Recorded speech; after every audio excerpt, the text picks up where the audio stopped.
Yeah. All right. Let's just some nice campfire things.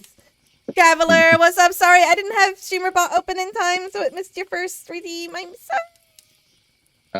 That's the beauty of this. Yeah, I was like, I could have sworn I activated StreamerBot. Oh, right, I didn't actually turn it on. Fuck. You know, good at things. Don't worry. Lich had a bit of also some technical difficulties with the VOD not the whole playlist not being shown. Oh my gosh. Found out today when I was uploading the last VOD, she didn't change the name. Rip. Of that VOD. So I had to figure out a whole new name for it. I thought eventually she added like part 2 to it, but I guess she didn't like update it because she said it like at the beginning. She's like, "Fuck, I didn't change the name." So I think she edited it like 5 minutes. I don't know what that does to your VODs. It didn't. So don't worry. I just made a new name for it though. Yeah. Although I think I have mine set that Spotify not go to VOD. Yeah, I have it set so Spotify does not go to VOD, so the campfire crackles are not going to be there. So if you want to add like some second, yeah. What? Oh, but it'll just be a Twitch thing. Yeah, don't worry. I will then just if you send me the sound you got it, I will then just add it to the background and call it a day. It's just something I found on Spotify. All right. I just looked on Spotify and just like campfire sounds. Give me things. Hi, Kevin. Don't worry. I am. That's not the hardest. That's still decently. Yeah. Basically, any generic like campfire sound with crickets. Yeah. Really, any kind of campfire sound. Because I figure it's like something that's just like slightly background because most of it is just gonna be us. Also, with you having muted audio from your Spotify on the VODs, thank you. At the same time as well, it's a bit pain at the same time. Thank you on it because it's clean audio. Yeah. And also same time it's a little bit of pain because it makes me when I look at you sing, I'm like, oh my god, she's insane. Well, like because I have to because if it goes to VODs, then I get copyright strikes. That is annoying. So, because I don't play like non-copyrighted music, because I just like, what the fuck? Because I want to listen to whatever the fuck I want. So I have it set so that the Spotify track is its own track, and I just select that track to not go to VOD. That is actually good to know. Yeah. So anything from mine is there, and if I do any kind of like streams that is like set to the music category, so like when I used to do sing-a-thons and stuff like that, those are already set to not go to my VODs at all. If I do anything in the music category. So like any of my game VODs and things like that. That way I don't have to worry about like clips having no sound, my VODs not having sound and stuff like that, because at first they just kind of like remove all of your sound, so you just get video, and then like after a couple times they give you an actual strike, and that can do a lot on your channel. Oh yeah, same here. So anyway, hello to people in chat. How are you? We're good. I am not going to be interacting a lot with chat. This is a side RP for the D&D game that I run on Thursdays. That one of my wonderful players, Lich Elm, normally does the streaming for that one. But there's some things that have happened in that game. If you want to see all of the VODs and get a shut up, Chalk. And get a sense of what has happened in the campaign so far, because a lot of this is not going to make sense, but it's still going to be funny if you don't know what's already going on in the campaign. So the link to the YouTube playlist that the person I'm in voice with, Uno, has put together, which is a culmination of everything we've done so far, and all of the sessions of this campaign. You can follow that link. Please give it a subscribe and everything like that. That way you get to see it. If you missed the VODs or whatever, and you still want to know what's going on, you can check it out. They about a couple hours long, because I think our games are usually a couple hours. And I don't think you shorten them down or anything. I think they're just the raw, right? The every single VOD is average of for 2 to 3 hours usually, and I have not done any editing, any form of it. So all of it is 100% original. Yep. The only thing I could have changed is just making sure the FPS is 60 and looks good. But that's it. Yeah. I don't do anything else. Yeah, that's fair. But yeah, so check that out if you want to see kind of like a little bit of the background of why the fuck is Chef trying to teach these 2 kobolds how to cook. It's actually a funny story. But because there's been a lot of like things going on, and specifically, Chef has done a lot of work with his band of kobolds. 2 of them in particular that are now retainers of his in the game. I didn't want to take time away from the game but we still thought it would be a funny little like side activity thing going on of how does Chef teach these kobolds how to cook?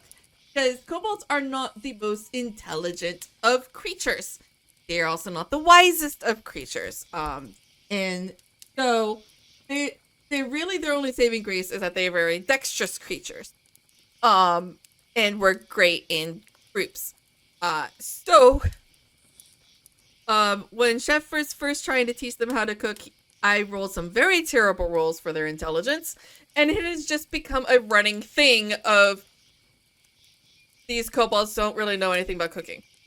So then you have Uno's character, who is a chef and very good chef, and we get to see how much can Chef tone down to teach these kobolds how to cook. So to set the scene, you basically have this like very rough campground near some woods. There are various other kobolds around, and some of them are watching, especially now that the cooking has started. But Chef has picked 2 kobolds that are the most loyal and insists on teaching them how to cook. So I guess my first question to you, Chef, is what are you going to attempt to teach these kobolds to cook? Or do you want to keep it a bit of a mystery and we try to figure out from what the fuck you're trying to make them do? You know what? I was like, I'm gonna just say it out loud, but now the mystery part, that makes it funnier. Yeah. Great idea. Great idea. So we're gonna leave it a mystery, and we're gonna we'll see if people can guess what is being made. So I'll kind of like start this one with you, Chef, and I'll let you set the scene, because I set the scene as the GM a lot. But I'm gonna kind of let you set the scene a little bit on this one, because you're the one wanting to run this teaching session. So kind of like, how are you setting up? Like what ingredients you have there? What kind of, what kind of setup are you going to do? And set the scene. And how have you prepared your kobolds? So, I'm going to pass this one over to you, sir. Oh, thank you. All right. So, Chef, for the first time in a very long time now, he's finally been able to just have an actual functional meal that he could cook. He has brought all that he needs for this bountiful feast. He brought his pots, his pans, his knives, any form of cooking equipment that he thinks he needs. Now, would you have brought this from your restaurant from the town that you own? Or would you have bought these to leave with the kobolds? he has 100% bought some of them. Others he already have made in from a later time if he ever needed to go out hunting, or that he felt like this is too rusty, and yeah, he could go to a smith and fix it. He's just not going to pay the smith ever doing that. Okay. I was just curious if you were sacrificing anything from your restaurant or from your normal camping gear to do this. He is sacrificing some of the ingredients that he will be leaving for later. Yeah. No, they'll be mentioned later. Mentioned. Alrighty, I'll let you continue. Go on. So as the campfire is crackling, hot to the touch, he looks at the hungry kobolds and asks them all the question. Any form of meal that you're fancying tonight? What the one of the kobolds, the one you have started to call Nugget, who is a little on the thinner side and tends to be a little bit more like outgoing and jovial, and a lot more eager, pipes up, meat. What meat? What meat? Which is his usual reply you found to what do you want to eat. And most of the kobolds seem to be big fans of meat. All right. Eat Meat it is. and what word? Spoos? Spoos. No. Beast? Okay. I'll don't worry. I see what you're trying to say. I got an idea. He has idea. All right. As chef goes through his bag, looking at it, what he has in ingredients, count as a few bit of herbs, salt and pepper. He finds one thing that he was looking for the most. More of a still like a basal substance, but has a bit of a flakes to it. Small red and yellow flakes. Colors.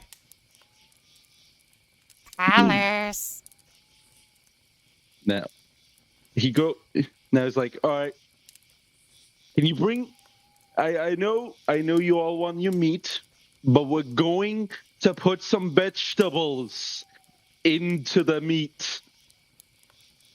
Plants? Yes, you will be eating some plants.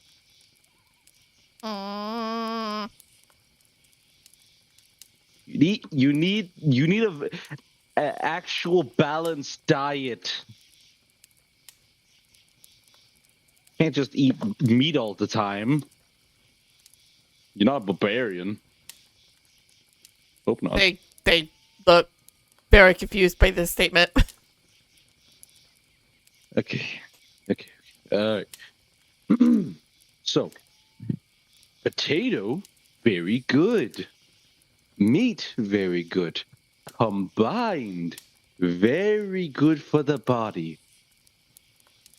The other kobold, that you refer to as Meatball, goes to the potato, pokes it with a claw, makes a scratch basically enough to take the skin and some of the internal flesh.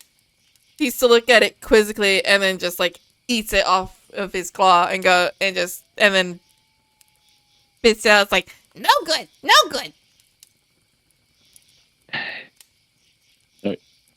Okay.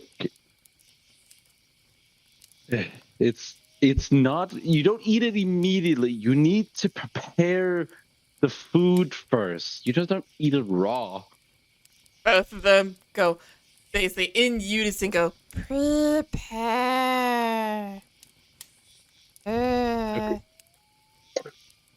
Oh God. Okay. Okay. So, I have to remember, apparently, Chef, do you have Draconic as a language that you know? no, Okay. no, I do not. That's right. No, That's the part that makes this even funnier. I do not have it. Glorious. So, so just, like, okay, preparing is a delicate balance where you get everything ready. So we're going to get everything ready to make this taste delicious. Ready. Yes. How? All right. As chef grabs out from his bag the water skin, and then looks at them saying, "All right, I need water. I need water. Fill this up with water, and come back to me with it." They, I'm gonna say Meatball, because he's the little bit stronger, than Nugget, uh, grabs the pot and then kind of like freezes and then looks around because he's not exactly sure where to get water. Uh, Uh, water in town, but not allowed go town. Um, um, oh yeah, I forgot about that. um, Um, um, okay. Right. Can you read a map? map. What map? Just the chef from his pocket just pulls out a crude map that he's made Oh, and pictures. just look. Can you see? There's water here. We are here. The water is there. Can you go get the water to me? Touches the map and goes, Your water not wet. You need to actually walk over there to fill the water skin for it. Hmm. Where we here? Okay. On the map, it says we're right here that I'm pointing at. Now I need you, the way I'm pointing at, to walk straight, and you will see water. Fill it up with the water skin, and then walk back to me. he slowly nods, then looks back at the map and looks around and goes, And where on picture is that? and points to town. Okay. Just this chef slightly having slightly in his mind screaming, just Oh, you've only begun, my dude. all right. Okay. Meatball. Look where I'm pointing, and then walk that way until you see water. Are you like pointing in a direction, or are you trying to show on the map? I am pointing at the direction Okay. where it is. So you have left the map and are basically like, pointing like, northwest or whatever. Yeah. Okay. He nods, picks up the pot, and then does his usual, like, scurries off in exactly straight line the way you pointed. Just the chef, as he's gone, chef just takes his hands together and just silently prays, like, please come back safe. Yeah, because like a tiny creek goes through the town, and ideally it would continue on past the town. So that's very much likely the direction you pointed him in is on the outskirts of town. Yes, okay. I could not bring him to town, even know how easy to get water. Yeah. So, as chef waits after having his daily lunch break at this mess hall, he looks at Nugget with not tired eyes, but with eyes there's already ready to like like a dad that's just ready to hear what the next the kid's about to do. Huh. That is the look he is. Just like, okay, Nugget, Yep. Yeah, please, that's me, my nugget. just if you can get me from the bag, there is a long knife in it. Long knife. Bring me 5 of those. 5 long knife. Bag. Yes. And he did you point to like a specific bag or I am pointing to a very specific bag, a bit away from the campfire, but not too far. A little back. okay.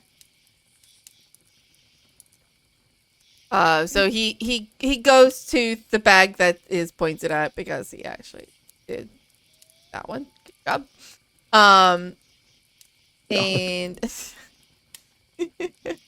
uh goes into the bag. I have a very very important question for you, Chef. Yes, Are your knives in like a safe carrying case?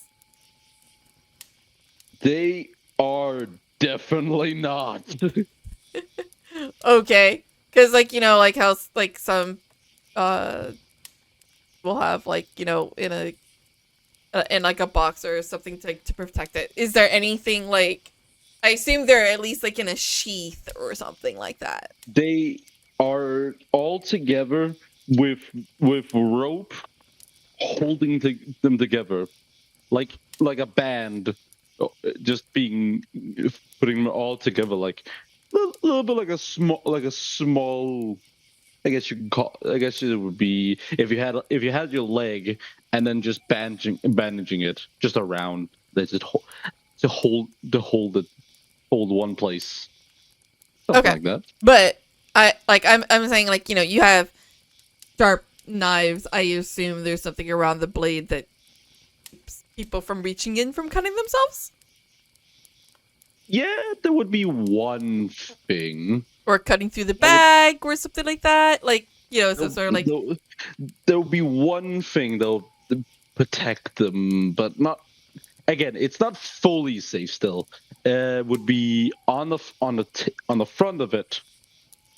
Think of it like, again, it's like a spear in a way, but Mhm. has like still has the shape of a knife, and then two sides like a small pitchforks and such. It has right there. It's a small pouch that's gone on top of it. You have to remove first before the blades actually come out. Okay. Yeah, that's the only safety. The rest, nah, that's just full But metal. this is nothing like anything you've shown Nugget before? Nope, he does not know any of this. Okay. So Nugget opens the bag and immediately turns the bag upside down and shakes it to empty the contents. Nugget, I said long knives, not toss it on the floor. Let's find knives first. Need see. If you need more light, bring it the bag over to campfire.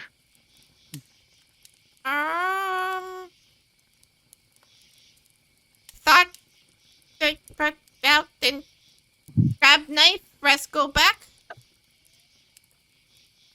Okay. You can still grab knife if you can get it. If you can get it out, just try to not drop it.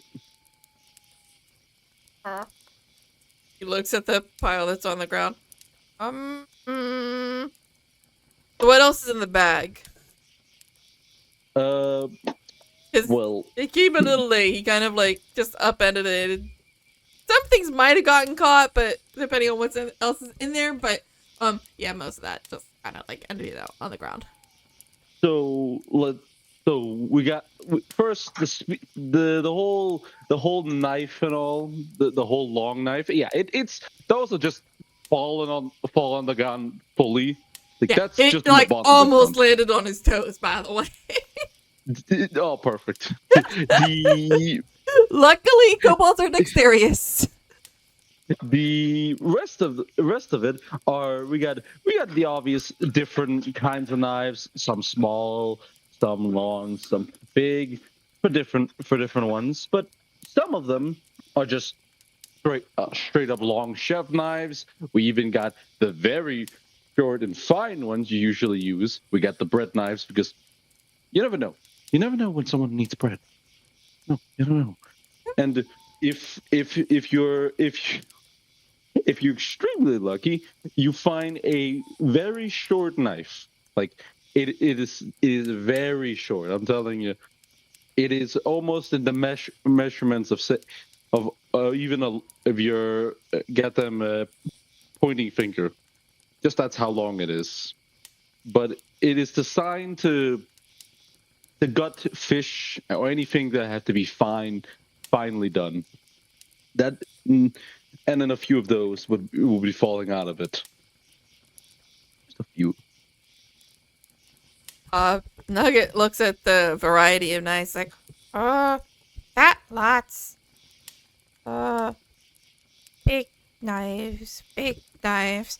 Nugget will then basically is trying to kind of like thinks for a moment.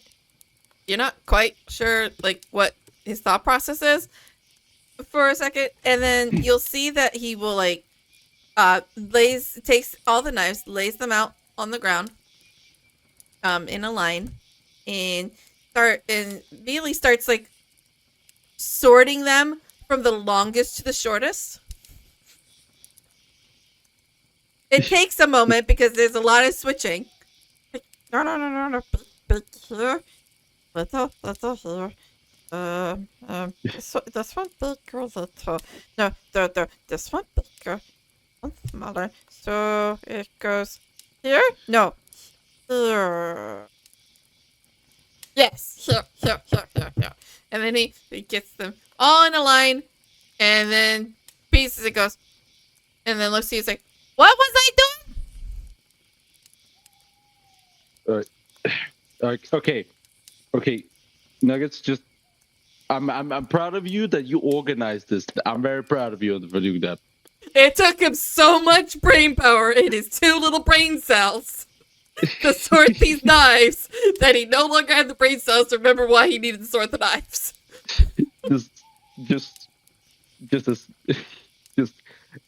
as Chef praises him, he just pauses for a second as he's like, "What? Why? Just why?" You signed yourself Okay. up for this one, just a reminder. Indeed, I did. I should have known better. Okay, look. I said long knife. Long knife.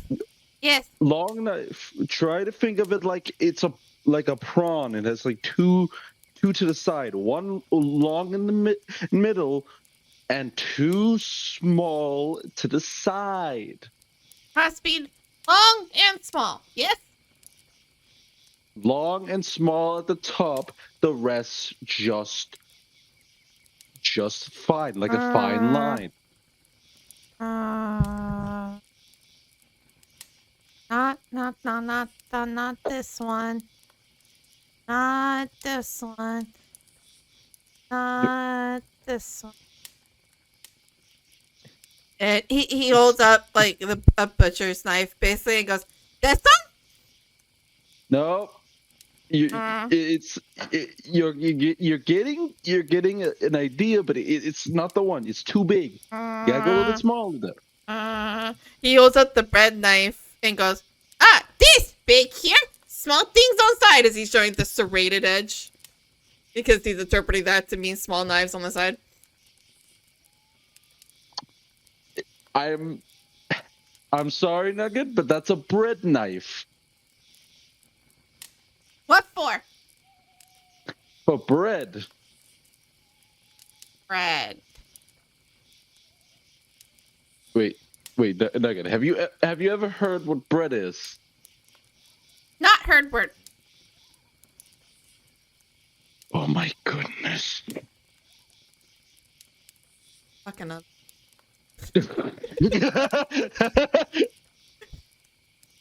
You saw their camp! that was that one. You sounded like my fucking mind for a second, just like fucking up and you. I swear I just heard Chef's mind break. All right. Okay. I know. All right. Okay. I'm gonna point. I'm gonna point at the knife I'm asking about, and you grab it and get it to me. Okay, can do. Do that. Thank you. And he just points at the knife he's been wanting all this bloody time. Sorry, I'm trying to figure out if I should have Nugget do this thing. I probably am. But I feel like I need to apologize first. I need to apologize first? No, I feel like I need to apologize first.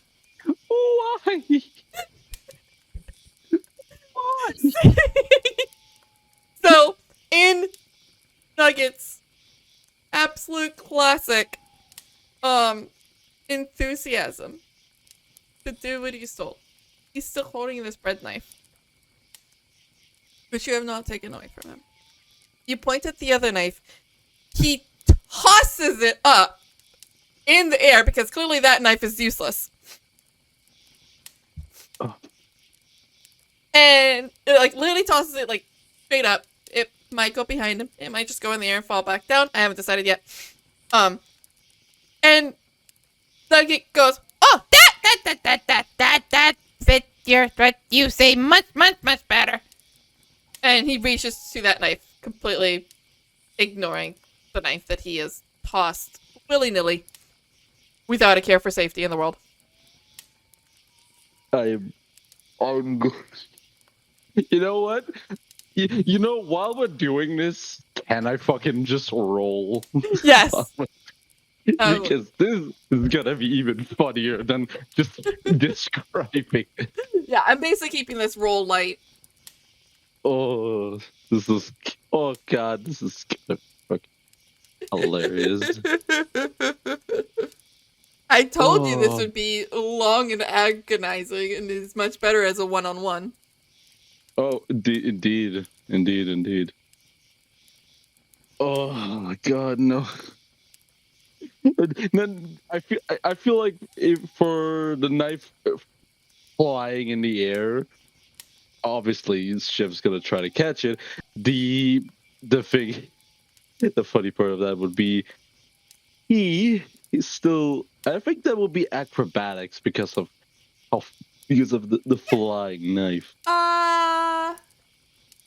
I could also see like a dexterity save. Would also apply. Yeah, sure. We could do a dexterity. Yeah, because your saving dexterity throw. saves pretty good, and I think it's actually higher than your acrobatics. Yeah, your dexterity saves higher than your acrobatics anyway. Sorry to say, but dexterity save and acrobatics is. Because, No, yeah, because your acrobatics is a 4, your dexterity save is a 6.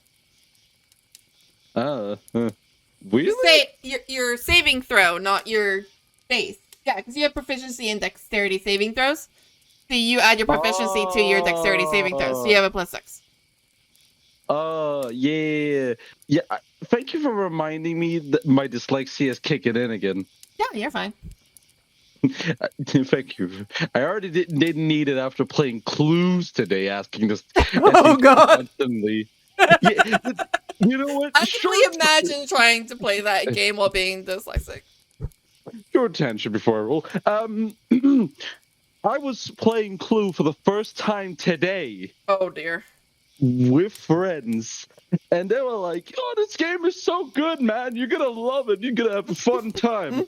And I look at him like, "Yeah, sure. Explain me how it is." So you just gotta go in a room and you gotta ask a question. It's not gonna be that hard and all. And Yeah. then I'm like, "So where's the pictures?" That's the cards. Oh yeah, perfect. Then I'll just look at my cards. What about the map and all? That's just text.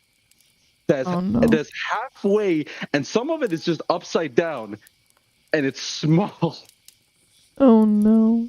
And my dyslexia is just kicking in over and over, and mixing with I'm trying to learn how to play it. So I'm just like, is it my it's my turn to show clues? Oh no, it's you. Oh, sorry.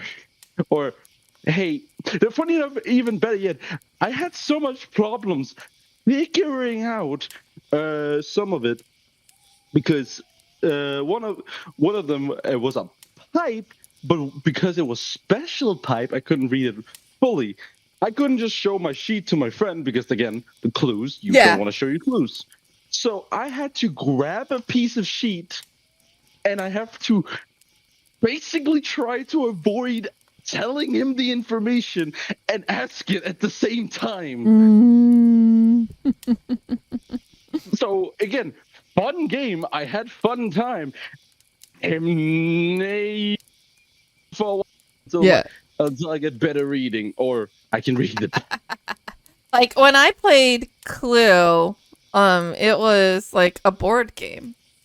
So I played the physical board game, and there was like a map, and like I don't think it was just words. I think it had like illustrations and stuff like that, and the Yeah. cards for like the items had pictures with it.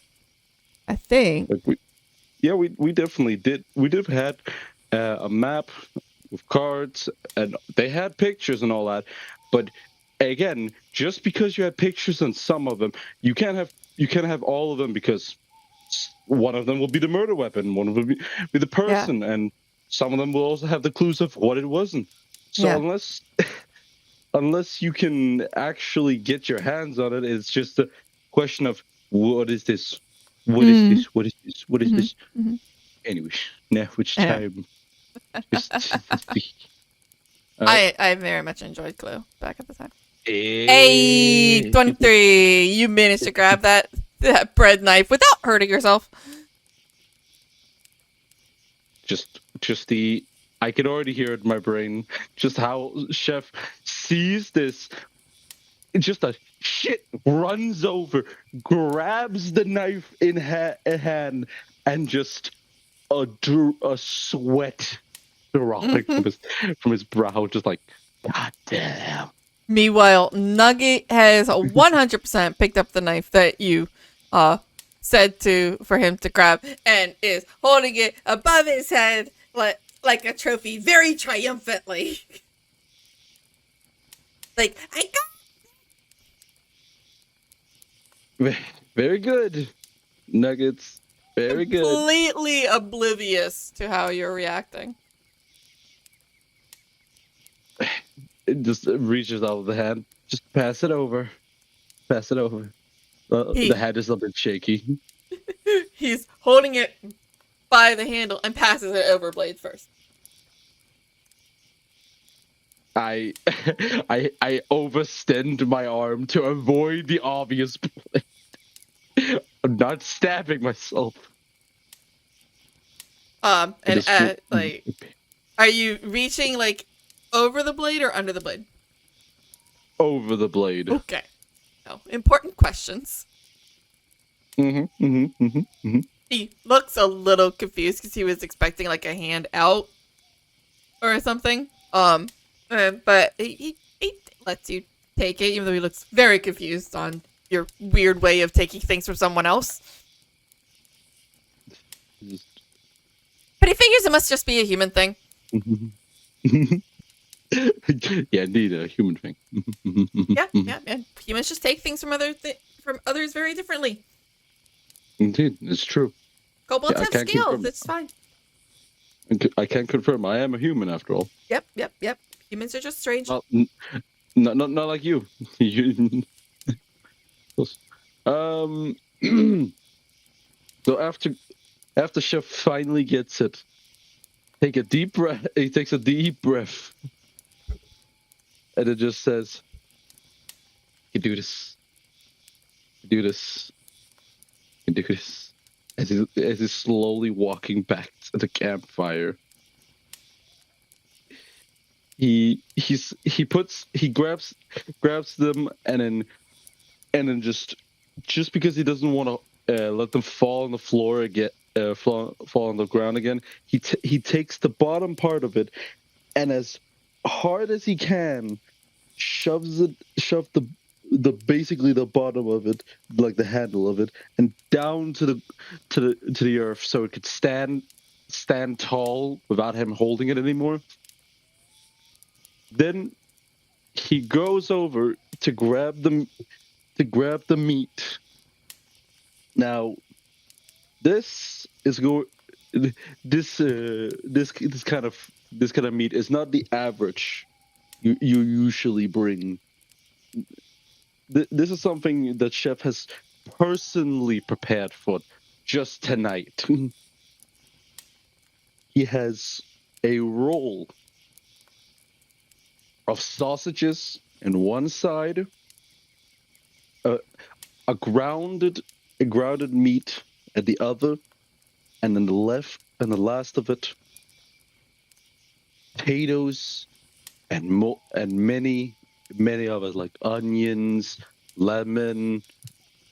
For sure, he brought celery. Like he ain't leaving that boy out. Lettuce, no tomatoes. Ain't gonna work this time. Not today. Not today. Not today. And carrots. Nugget was very excited at the sausages and the ground meat. That excitement very quickly dies when you start pulling out the like onions and carrots and things, and the excitement kind of dips a little. Like, it's a lot more of those. Don't worry. I did save one thing more for the best. One more thing. And he Nugget perks. Best? What bestest? best. Let me show you. He pulls out this fine, like I'm telling you, even Chef would serve this at his restaurant. That is the fine meat he's gonna bring out. Just a flat steak, just 5 flat steaks, just fine. It's already been salted and peppered. Like it is ready to just be served after it's been cooked. Nugget licks his, I can't say lips, chops. Yeah. Nugget licks his chops like. Smell good. Now, to make this work, I still need a few more things. What get? Yeah. Good question. Now, while we're doing all this, yeah. Hey, have you seen your? I wouldn't call brother, I guess. Where's Meatball? He should be brought back with the water anytime soon. Meatball that way. And he points the opposite direction of where you sent Meatball. Yes, he's gone. Okay. Okay, Nugget. I'm gonna trust you on this. You keep an eye on the meat. I'm gonna go get Meatball. Like, clearly sits in front of the meat and stares at it.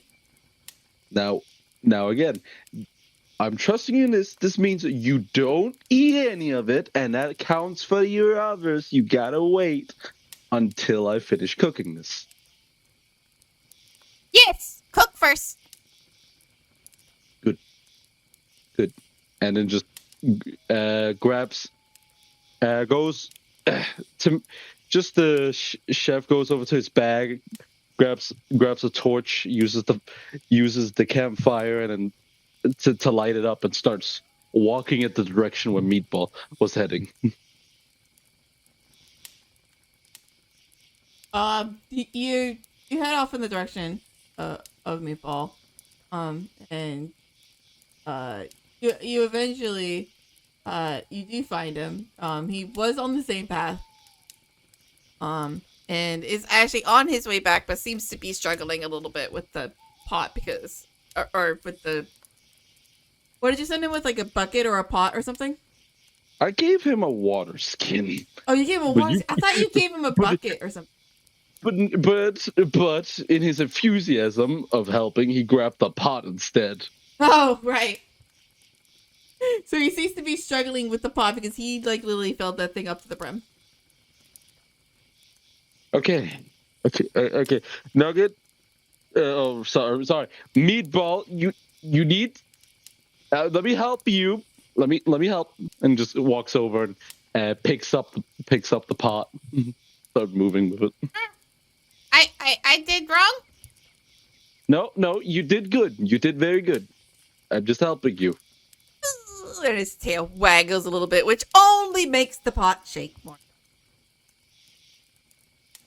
Okay.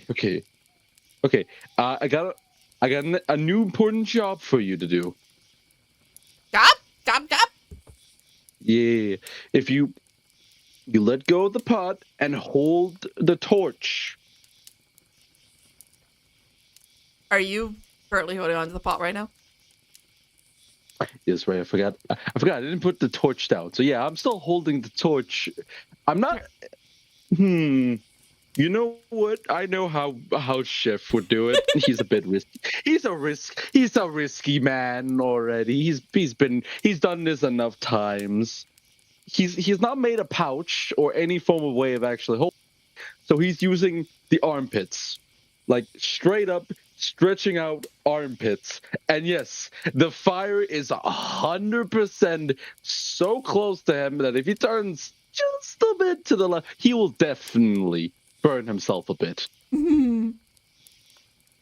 So while this shaking is happening and he's trying to hold it and not get burned by his own torch, he's like, okay, Meeple, you let go, and then you can hold the torch. I will steal the pot. Please. People nods enthusiastically and instantly just opens his hands and releases the pot and reaches towards the torch. But since you have it tucked in your armpit, there's not a whole lot for him to grab, so he starts to grab it near the fire. And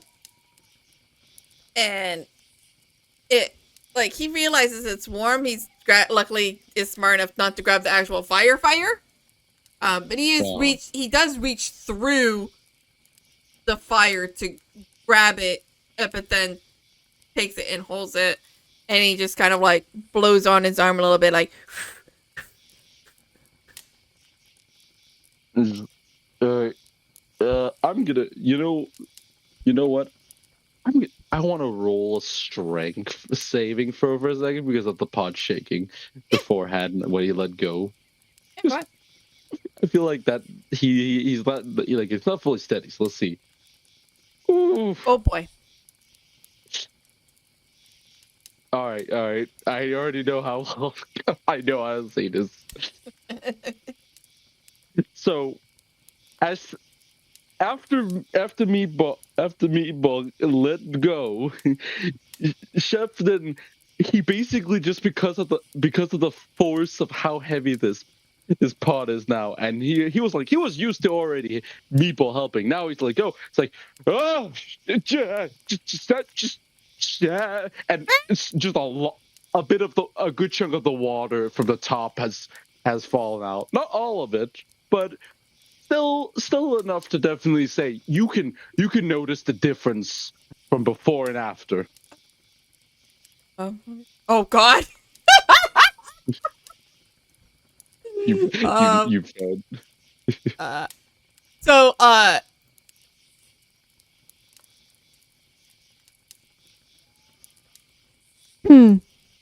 want to see how I want to do this. Wait. The What? the absolute irony. So uh Meatball, seeing you not able to to handle the pot on your own, and realizing that he may have made a mistake, even though he was definitely following your direction. So it's not your fault; it's definitely his fault. Um, Re leans forward to help you with the pot, forgetting that he has the torch in his hand. And while grabbing to help with the pot, drops the torch, which lands in the pot and extinguishes. Now, here's the funny part of all this. Because I had him roll a dexterity save, and he rolled a 5 to match your strength save. So No, that's not the best part of this. That's not the best part. what's the best part? The best part is the moment that torch goes out. Because this is, remember, Chef is full human with no dark vision. He's fucking blind. Yeah. Nuggets got dark visions. It's like no problem. It just went from color to black and white. So I'm sorry, Meatball. I'm confused at this point. No, don't worry. I get it. I was a bit. So, it's just as that happens, just Chef is just like, oh yeah, okay, it's fine. Meatball, do not move. Why? Do not. I can't see anything. You know, see? No, I'm. This is dark. I can't see in the dark. You're not seeing it? You have no idea. What? Wait, waving? Yeah, you feel that one hand has let go, like one side of the pot no longer is being supported. And but you're not sure what he's doing. Like again, Nugget. Sorry, people. I literally cannot see you right now. If you're trying to show me or anything, I can't. What about this? Or this? Or this? Or this? My vision is not going to make me able to see what you're doing right now. And as you finish that statement, all of a sudden his hand just pushes against your nose. I felt that, but I can't see how you did it.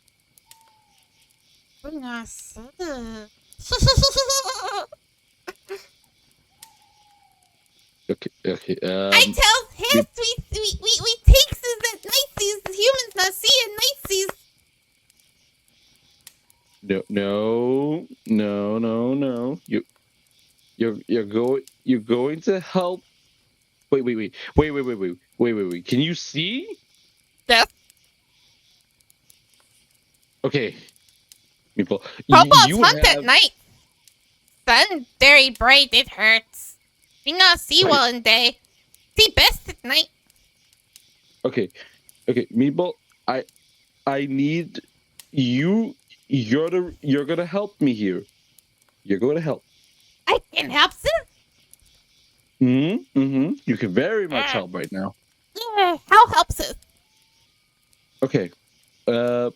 I'm gonna, before I do this, because Chef is going to try to one-hand this fucking pot.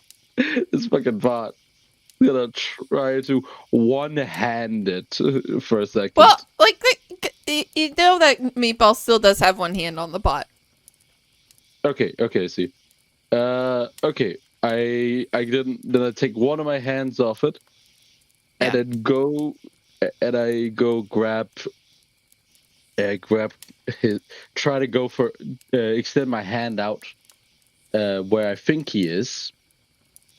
But I think he is. Well, you And then hear where it's his like, voice is coming from. yeah. But that's still this. He's because he's not used to this. He's not gonna be able to instantly be like, yeah, I know where you are. Mhm. So he thinks where the direction is, and he's just like, okay, you're gonna grab my hand, Mm-hmm. and you're all right. You're gonna go straight, like straight forward. Then you will see where the camp is. Just go straight. Your You do straight that. or my straight? Are straight. But you face that way, I face this way. Okay. Just To river So- or away from river? away from river. We're going back to camp. We're going back to the campfire. Then Do you my remember straight. where that My is? straight. Then yes. Then we go your straight. You're going. Yeah, we go that direction. You And you're gonna keep- face river, I face other. All right. Perfect. Then you go your straight.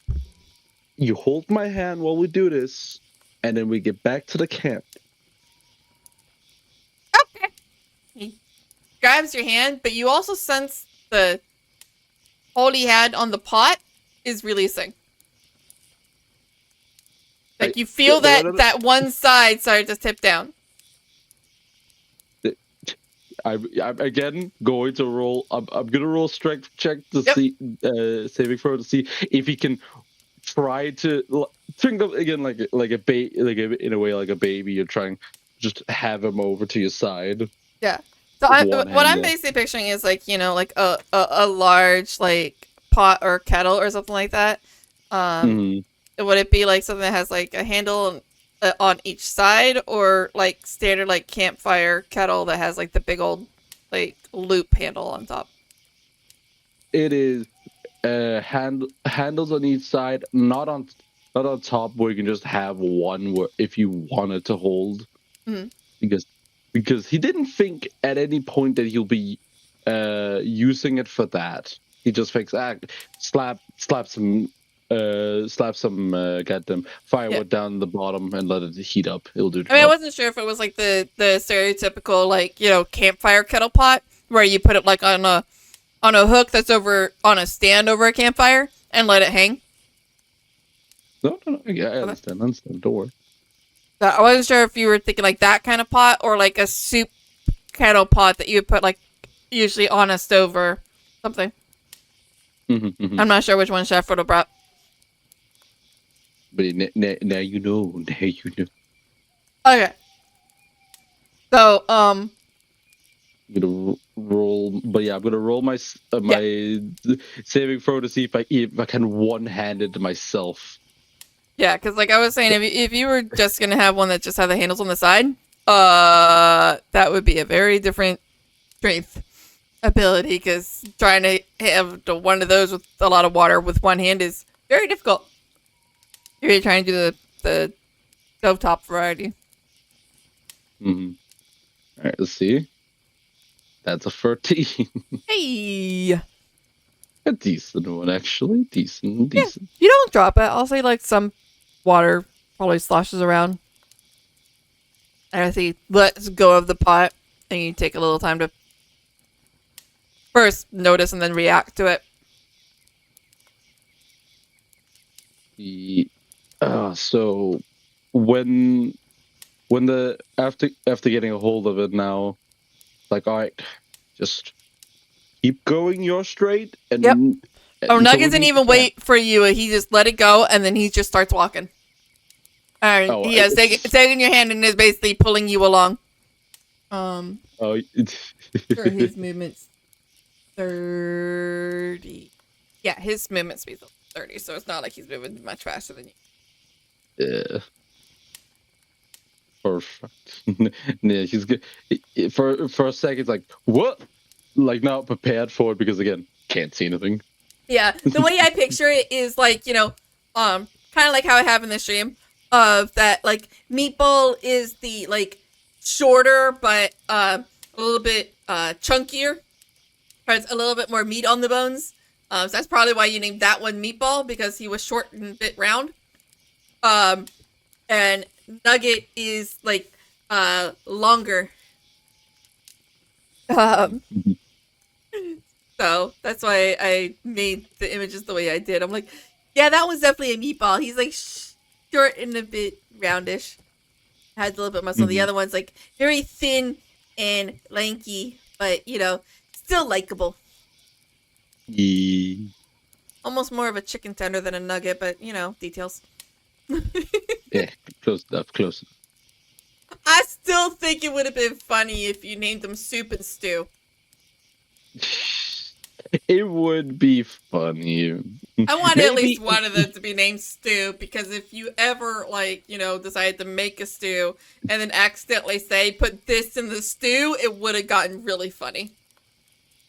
I would, if I ever do that, I will have maybe more Kobold with me if that's the case. Gosh. But again, that's if. Oh, even if. You guys won't have to. I'll see your minute. Mm-hmm. I can wish. Anyway. I opened it. Fine, I'm gonna drown in Mm-hmm. She does not know my plans. Oh no, he has plans, y'all. Be afraid, be very afraid. Yeah, you should be. Slightly afraid. Why? My plan to follow DM's plan. Very dangerous.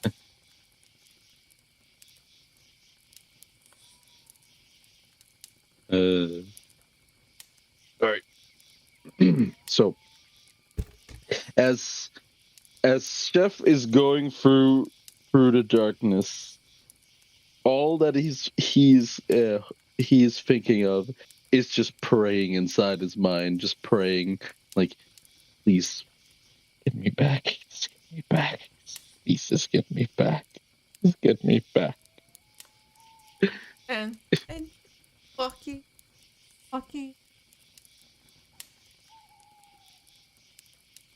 Hey, she rolled well. And you eventually start to see the light of torches and campfire. It comes to the realization Meatball actually has guided you back to camp very well. I'm not gonna lie. Immediately, Chef just sees, like, wait a second, he actually guided me. Chef just stops, like, like just Windows XP like stop working. That's how his brain first Yeah. just like Windows EXE has shut down. Chef.exe has shut down. just for being amazed of like he actually did it. Yeah.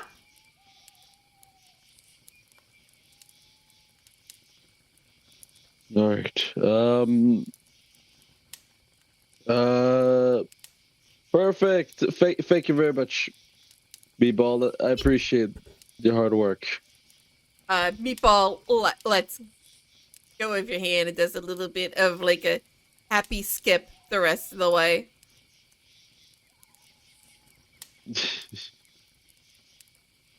Just And it goes back to join Nugget at the campfire. After carrying the pot for a bit, he puts it to the side of the campfire after he finally gets there, and then walks over to Nugget, and then just a bit of a Wade smile, just like, hey Nuggets, have you how's the looking at the meats? The Nugget has like legit not moved. Exactly where you left him, just staring at the meat. And it's like, Eat good. Not move. A very you. However, notice that the vegetables are not where you left them. Hey Nuggets, quick question. Where's the vegetables at? I don't know. You, but where you look like you've not even moved. Vegetable? What vegetable? Not. Nugget? Don't remember vegetable. So you're telling me that that multiple plants are gone Yes. out of nowhere. Yes. You know what? I'm gonna roll perception on this.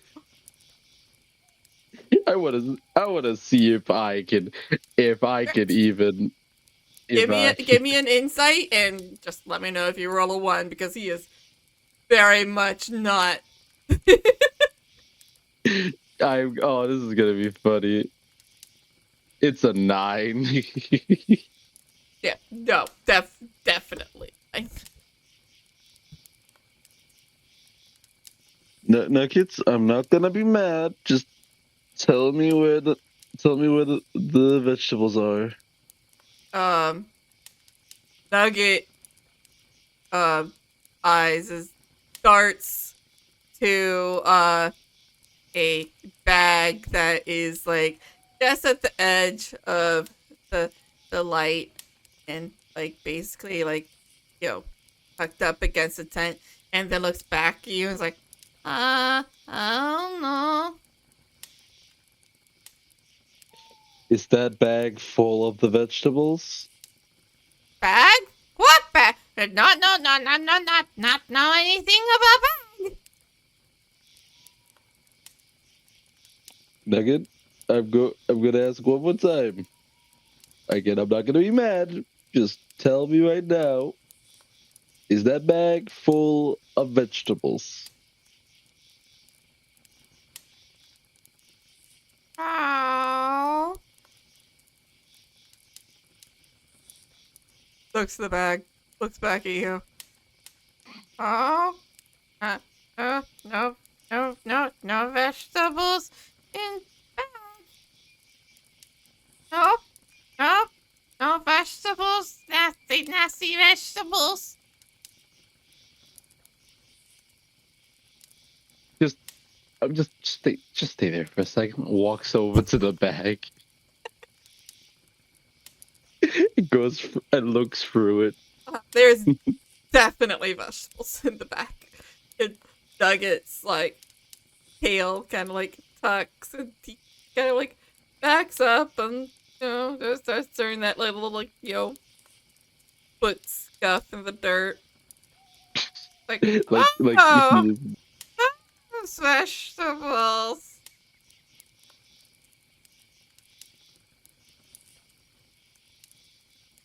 I see. I see what's up. What's going on here? I thought you meant the other vegetables.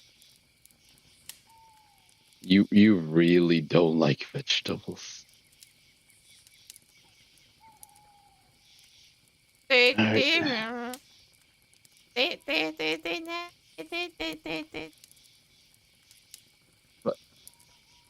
Fine. Fine. Yeah, Because you'll notice as you look through the vegetables, like one of each kind has a scratch mark on it. Where Nugget did the same thing that happened to the potato, of that it did a scratch, tried it, nope. Scratch, tried it, nope. Scratch, tried it, nope. it's like, okay. Nugget, because I'm not going to try force you to eat this tonight. And Meatball was very kind to get me back here safely. I will be making this dish with only meat.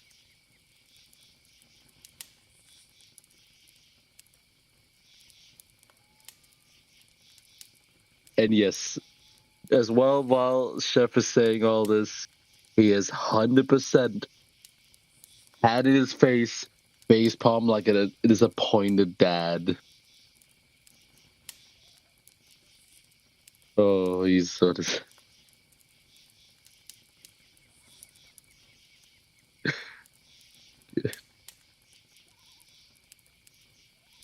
he walks over to him again where Meatballs and Nuggets are, and then pets them both on the head.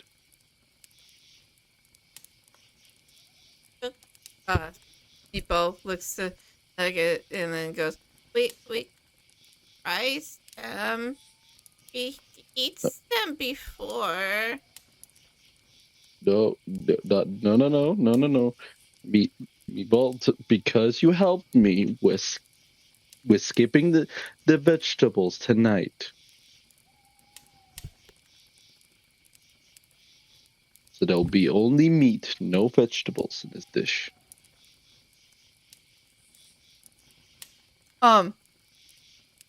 But he goes, what? Oh, there is one that but I don't. What is it? What is the one that you like? It like it like tree, but brown. They're thin, round, and then like bigger. Find in caves and on dead trees. Oh, you're talking about mushrooms? Mushroom. He says a word that you don't understand to Nugget, and Nugget nods, and both of them look back at you and repeat the word that Meatball had originally said, and they go, yeah, Jackpot, it's mushroom. Okay. Okay. Give me a second. He looks through his pouch that he usually grabs for small things that he could use. Anything. It could be acorns. It could be small herbs. And one of them that he was luckily enough to actually find is a brown mushroom. Just a few of them, not many, but just a few. And pulls one of them out. Does it look like this? yeah. Kakla gets very excited and Meatball gets very excited and goes, Kakla. This is a mushroom. Mushroom human word. Yes, it is. Kobold word. Good to know. All right, I got a few of these. I can add this to the dish. Yay! All right. Chef goes over to the so he's finally the meats. And he Nugget looks at you and goes, you cooks, Kakla? And Meatball shows Nugget and goes, Mushroom. Oh. You cooks mushroom? Yes, I'll be cooking the mushroom It with the meat. tastes different cook? It will taste different. If you don't want it cooked, I can skip the part of cooking it. We try. What All try? right. All right. So he goes over and grabs the grounded meat that there. He takes out I feel like I've completely derailed what you were originally planning to cook. No, don't worry. I remember it. I still remember what I wanted to cook. Don't worry. I have that memory. Don't worry. And this is one of them. Remember? So he pulls out his hunter's knife because he's not gonna go ask them twice to get him another knife. Are you I, I am very sure. Just literally, Chef after that one moment has gotten the tattletale side of it. He remembers it because of how fast. Just okay, and it starts cutting, and he's gonna start cutting small parts of the mushrooms and make it in small bite-sized pieces. He doesn't use all of the mushrooms, but he used like a few of them to make with the grounded meat. Yep. Then grab some salt and pepper with it, and then he takes the red flaky herbs, spread together, then grabs more of a more of a green kind, a little bit of a dark green kind, spread it around on the meat, and then he mixes together with his bare hands. Hey, the two kobolds watch you eat. Each of them tilts the head first like away from each other, and then towards each other. And if they had tilted any farther together, they would have knocked heads. Let me tell you, they were one number away. And they're just kind of just watching you very intently, and every now and then one of them will just lean forward and sniff, like if you're doing something they don't like to the meat. But they're mostly just like watching, and one of them at one point starts to reach a claw forward as if he was gonna like take some of it. It's like just before he even gets like he's like as I'm doing with the heads, I can just see him. He's just going a bit side of my arm, and it's like he's about to touch the meat. I'm like, no, it's not ready yet. Aww. Don't worry, it will soon be ready. What doing? I'm now mixing together with the spices and the mushroom to make it taste more delicious. With spices. I'm using salt, White pepper, rock, black rock. Just the chef inside, just like a crack of him, just screaming a little bit in there. But are they wrong? They're not. They're not. Salt is a white rock, pepper is a black rock. That's all you've shown them so far. That true. Do it all. And same. Yeah, that is true. He has showed the original way of it. Someone in chat has just called this Fantasy Ramsey Hell's Kitchen Kobold Edition. I was like, you got this in a nutshell. You know what? Just fuck it. That comment right there. That comment right there. That is the comment I will be using in the freaking bottom of the goddamn That's text. what I should have named the stream, Health Kitchen Kobold Edition. I will. You know what? I will be adding that as the YouTuber name Yeah, for it. when you post this to YouTube, please make that the title. I will. Not I my will make lame-o title. I will make. I will still add the extra with the D&D extra. Yeah. D&D extra Oh. fancy route Hell's Kitchen Kobold Edition. Oh, this is 100%. this is gonna be a fun thing. You know what? While let's take a quick 5 seconds to get some drink and also calm down. Yep. Because I want to also mention this now that while I'm here.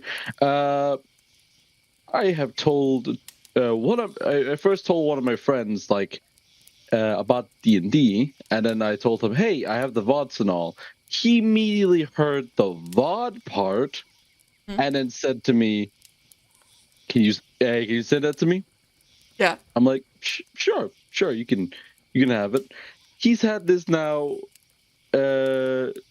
He's had this now for a bit, and then he's just immediately, while I think it's like now, yeah, he's had it for at least a month, and he was like, he started with it. It's like, "Oh, I haven't even finished episode 1." I'm like, Oh, "I forgot no. you finished episode 1. Come on, finish episode 1 next week." I'm finished. I'm still on episode 2. I'm like, "Why are you this slow? I'm making these like fast." And then this week on Thursday, I basically told him, because we both have the same vacation break. Well, I told him right in his face, you better get to fucking episode 7 after I meet you again. That's your homework. Oh my goodness. And my own girlfriend was like, "Hey, I want to watch that too." She has the same homework now. Nice. Yeah, you get homework. You get homework. Every one of you get homework. But yeah, where's the shroom sauce? I'm making it. He's working on it. The only vegetable that the kobolds have approved of is mushrooms. I legit had to look up, because I've meant to look up before, if kobolds were carnivores or not, because for some reason I was remembering that they were just carnivores, but apparently no.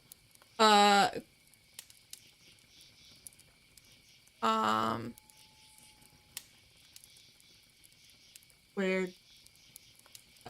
So yeah, it says kobolds are typically omnivores, plants and animals, but they're highly adaptable and can survive on almost anything: bark, dirt, or leather if they're desperate, often leading more towards fish and meat in richer environments.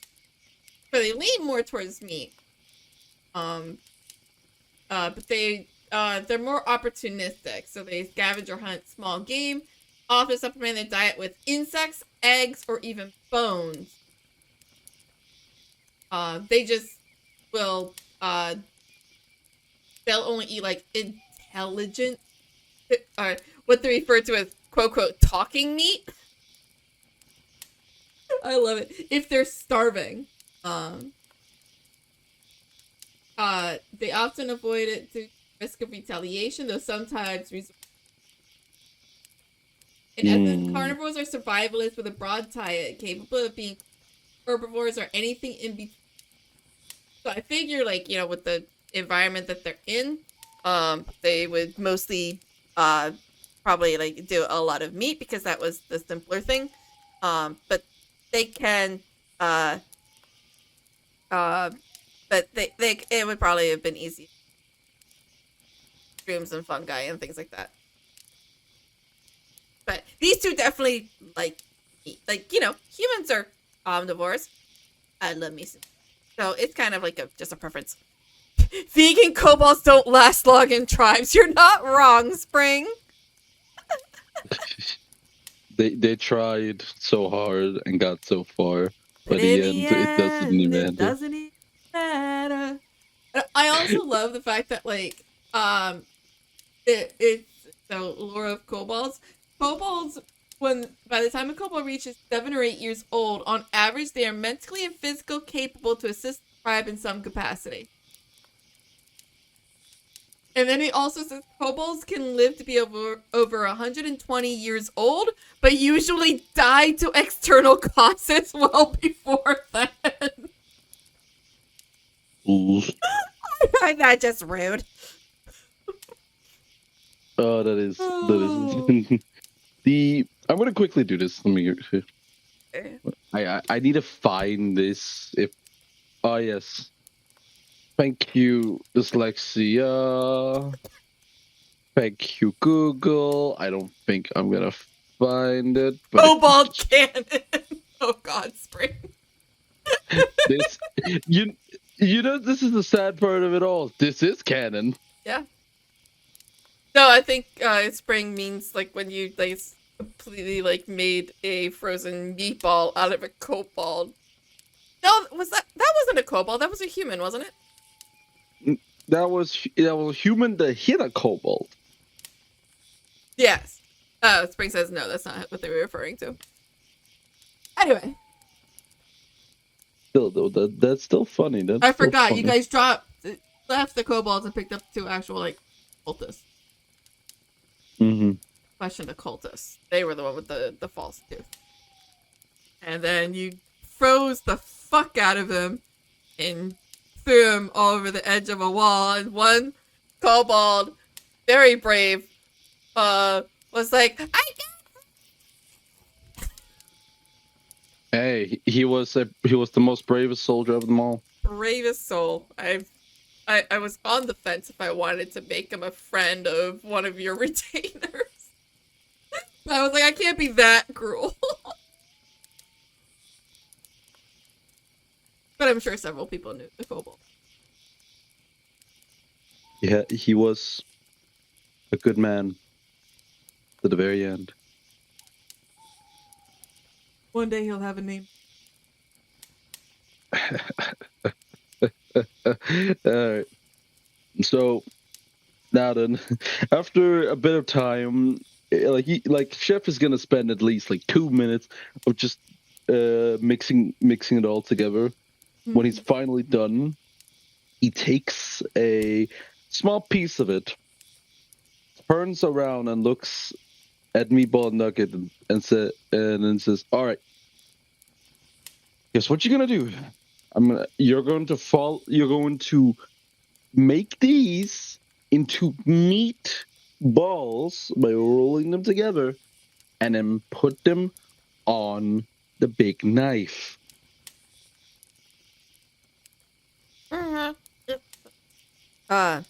So they, are you basically showing them what to do? Like illustrating? Yes, just... I am. Okay. I'm giving them a step-by-step. Okay. They watch what you say closely. They nod, and each of them, reaches in and grabs some meat. You notice that, Nugget has grabbed, not quite enough. And Meatball has, true to his name, grabbed way too much. Big ol' handful. But both of them start rolling.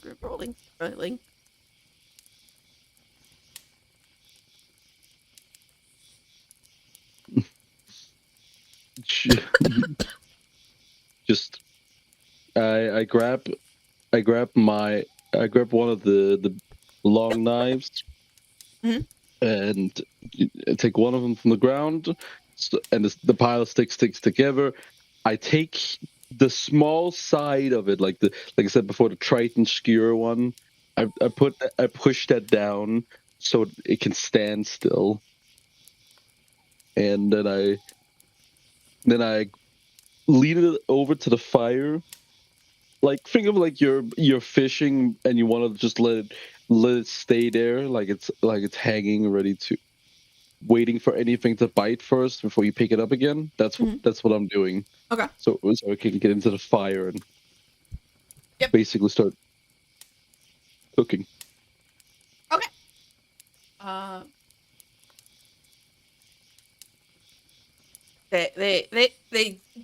While you're doing it, they just keep going and rolling, and because kobolds are so dexterous, they actually have no problem with this. This is just fine dexterity with hand movements. They just seem to have a poor judge of how big should these meatballs be. They tried to follow you, but Meatball got a little too enthusiastic, possibly a little bit greedy, and made a much bigger meatball. And Nugget is making about half the size of what you showed.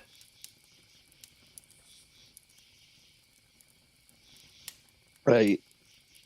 I look at them both and be just like, okay, let me show you again. He grabs another piece of meat of it, makes another size meatball, and then this time he holds it up in his hand and says, "It needs to be in this exact size, not how it looks. The exact size. If it's bigger than it, then you made up too big of a meatball." Meatball is like, but I want big one. Remember, you're not the only one eating tonight. But this one mine. Meatball, are you going to make yours smaller for the other? Its eyes shift side to side.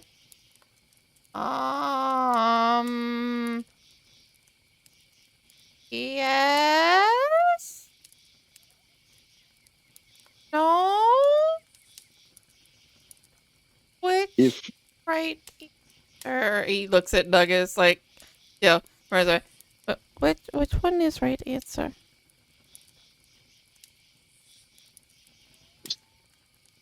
Just give me the piece. Like, take half of that meatball and that you already have and make it smaller, like mine that I'm holding right now. He takes some of it off. Meanwhile, Nugget has been ignoring Meatball, and took more meat, rolled it, is holding it next to the one you have with one hand, and with the other hand holds like the thumb of a claw, like he's using that as a size comparison somehow. Like, He's literally doing what every single fucking night. because kobolds are very good with like traps and things like that. So it's more like he's thinking of like how things that now is comparing something to something else. It's like no, and he takes it apart, throws that one completely back into the bowl, grabs another chunk of meat, and just starts rolling it again. Holds it up, say, Yes, like this one. And he's actually got in a second try a fairly good job of it. It's still a little bit too small, but All right, that one works. That one works. Yeah. Now, yeah. His first one, he tried to add more meat, and it did the whole thing of like when you try to add meat, it doesn't quite want to stick to what you had originally, so you couldn't quite get it to work, and it was like falling off a little bit, and that's why he's like, no, and grabs more, and it's like, this time he got the right amount of meat. The first time, he's like, yes, this one worked. This one worked, and he just kind of like holds it and like does a little tail waggle. He makes no motion like he's gonna make any more meatballs though. He's just holding this one. like this is his prized possession. This is his prized possession. He has done something absolutely fantastic. So now as he's basically holding the meatball and sees Nuggets ready with it, he's just like, all right. Yeah. Meatball, meanwhile, is taking off like the littlest of pieces, making it to a ball, holding it next to yours, realizes it's still way too big, looks disappointed, takes off a tiny bit more, rolls it, compares it again, and he's just like looking more and more sad the more meat he has to take off this meatball, and he's just kind of like muttering in draconic as he takes off each little bit. The you could probably do an insight check if you want to get an idea of the tone that he's using.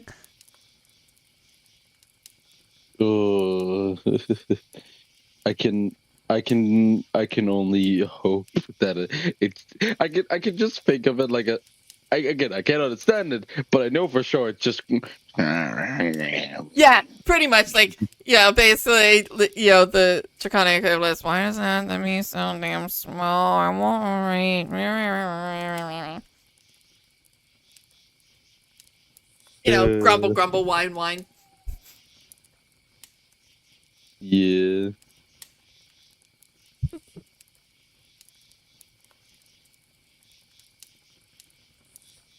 So, do with that what you will.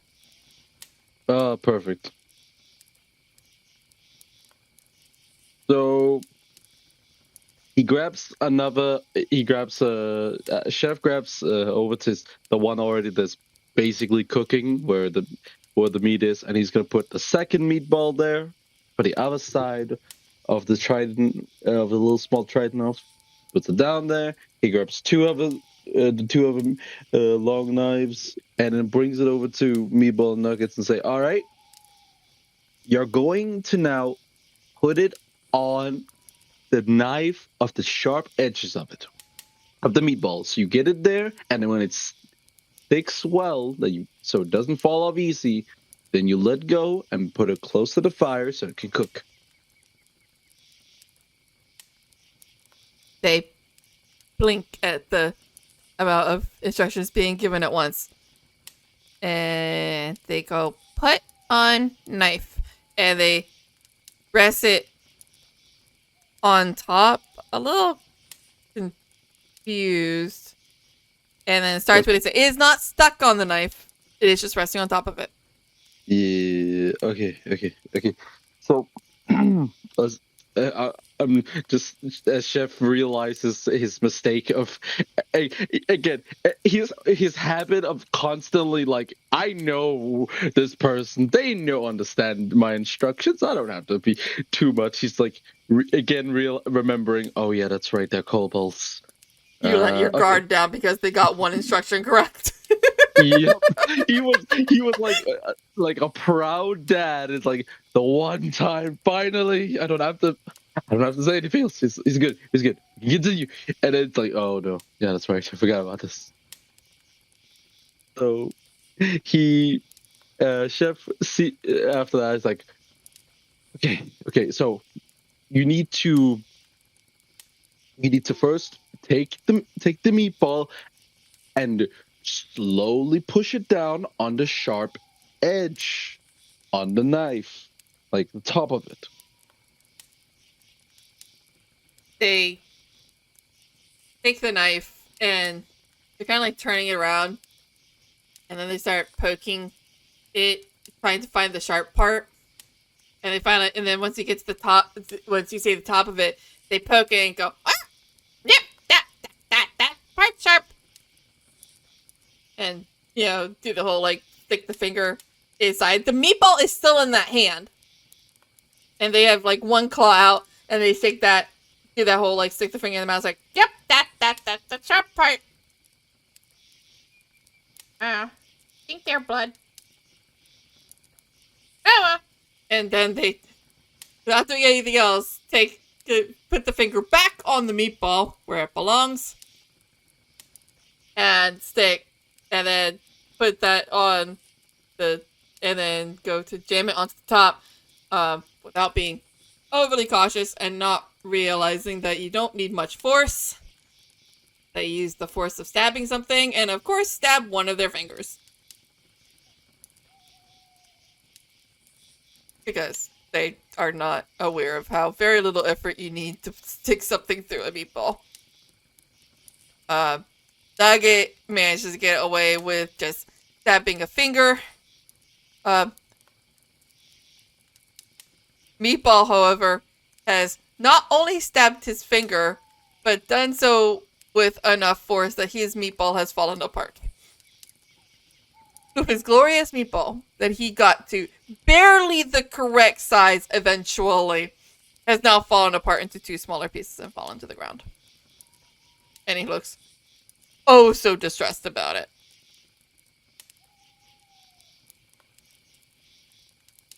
The chef sees this and knows it.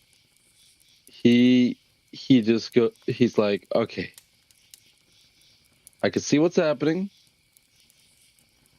I can see what's going on. Sorry. All right. Okay. You can go over and grab some more meat. Try again.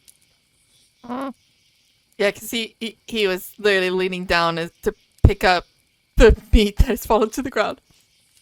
We're gonna leave that meat.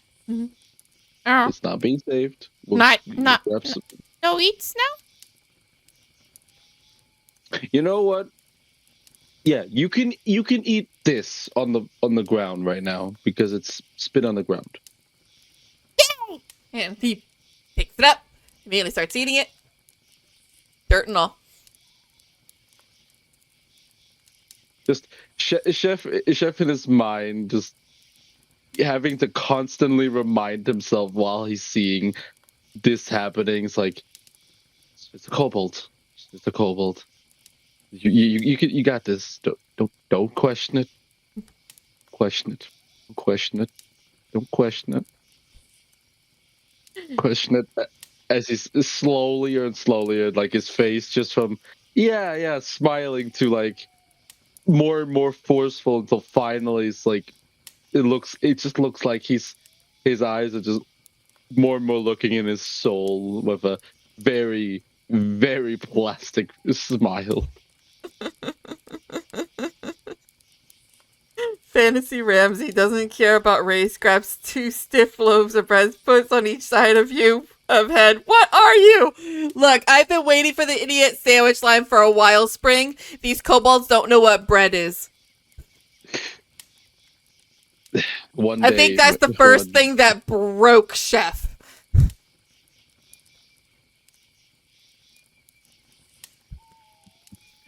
But first he would have to introduce them to bread. Because these kobolds have never seen an oven before. Better yet, teaching them just this is already painful. I told you this was going to be the peanut butter and jelly challenge. I did not know about it until last. I know. I had to explain the peanut butter and jelly challenge to you. Oh. For people in chat that are not aware of what the peanut butter and jelly challenge is, it is a challenge that is typically given to anybody that goes into like a leadership class or course. And the challenge is everyone is given a sheet of paper. And you have to write on the paper step-by-step instructions on how to make a peanut butter and jelly sandwich. And it is basically given to the instructor or whoever is running the challenge. And the instructor or whoever's running it, the dad did that with his son. There is a video of it. And they follow it like literal, like basically the most idiotic way to interpret any instructions. And so the lesson of the challenge basically being not to assume people know basic things just because it is common to you. So, an example being like if your first instruction is to take 2 loaves of bread, the instructor would just pause and be like, "So where do I get bread?" Or, if you're is basically like, there's typical instructions of like take 2 loaves of bread, take peanut butter, put it on the bread, take jelly, put it on the other slice of bread, put the 2 slices of bread together, you now have your sandwich. In the jar using the right, yeah. So it's usually started like that. So if you don't do the instruction of like opening the jar and using the knife to take it out, then the instructor would just like when it was done for me, the instructor just takes the peanut butter jar and puts it on top of the slice of bread without opening it or anything, just the entire jar. And so basically, like anytime that they go through the line, and then they'll give you another chance now that you kind of like understand a little bit more of the challenge. And so the basically like putting as much detail and description into your instructions as possible. And so that's why it's kind of like a leadership and instructions challenge. And it's basically done to a drastic degree. And that's what's basically going through with Chef. Because, the idea being that, like, if you are someone who's like an expert in a field and you have to describe it to someone who's not, how do you do it? And so it's also kind of a lesson on like dumbing down the language that you use and not assuming that people know things. That is the challenge that Chef has. Chef is someone who knows a lot about cooking and spices and stuff like that, and dealing with 2 kobolds who really know nothing about spices, or any kind of like fancy cooking or cookware or anything like that, like any kind of like knives they use, or just been daggers that they had. So yeah, if you think I can't make a PB&J, do you think I can even read? Exactly. Like these guys really don't. And so these little kobolds, have like an intelligence of 8 and a wisdom of 7. It's a challenge. So you know what? The funny after all that, where you just actually, I want to add to this conversation here because I just thought of a thing I can do right now. That'll make it even better. So this way you could actually show this on stream because it is, you're not going to have to worry about any TOS bullshit of saying you can't show this as that, because it is safe for work. Okay. I'm saying this now, and again, you also get in DMs obviously. I'm gonna be sending you cards from Muff and Tam, and I'm gonna be using this one as one from the original game. Put this here to stream for a second for all to see. And then the second one I will be using, let's take a good one, this one. It's right here. And this is the custom one I've made. I made many more, but that's just one of them. That's for all to see.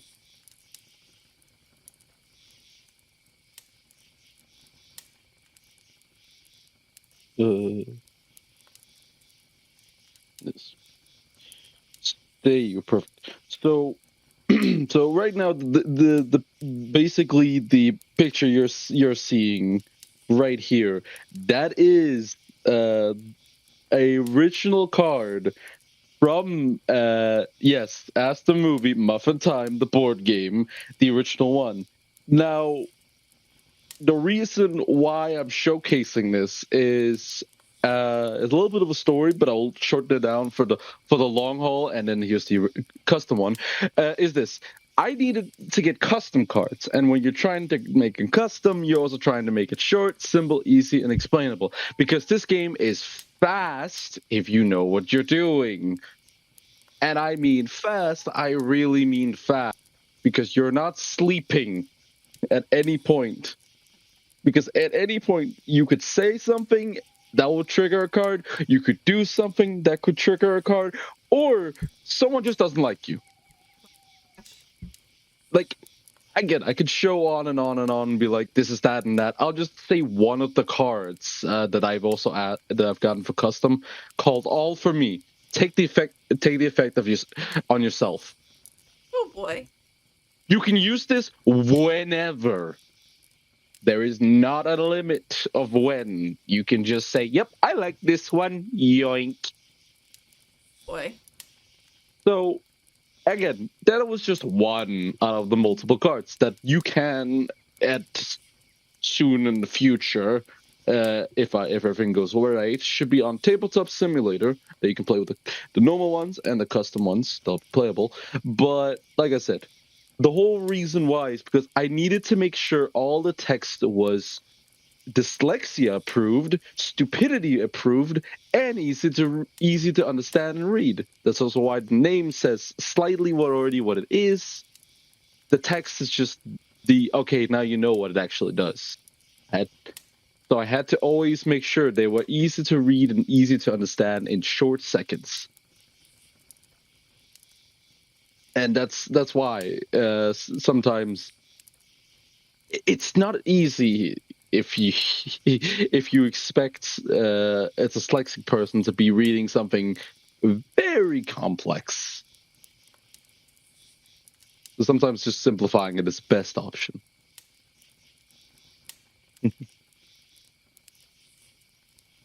Oh yeah. Of course, you have to be full, but you can't even be fully alert. There is no savior, even if you're fully alert. I will. You know what? Hey, I'll show one more. I'll show one last one, just for the fun of it. This one is a little bit of a combo because they are two together, but it is the red card that I want you to showcase and keep it there for a bit. Yeah. Oh, very good, good.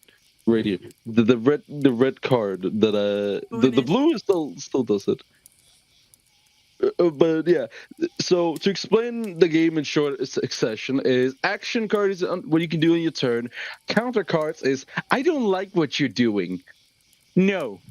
Or defend yourself, and they can be used whenever. Trap cards can only activate if you do something specific, like this one. If you lose any card, choose 2 players to feel the same effect. That's why it's called No One Is Safe. Again, this is the rough version of those. I have the cleaner ones, but I was too lazy for that. But the simple point of it all is that's why they are designed to be very. They've been designed from useless to busted, to game changers to Uno reverse to a reverse to reverse to reverse. If I did all the custom cards that I've had with the counters and the trap cards combined, and there was 4 players that had each of those, that would be at least 12 cards in one singular action of all that happening used. And unless one player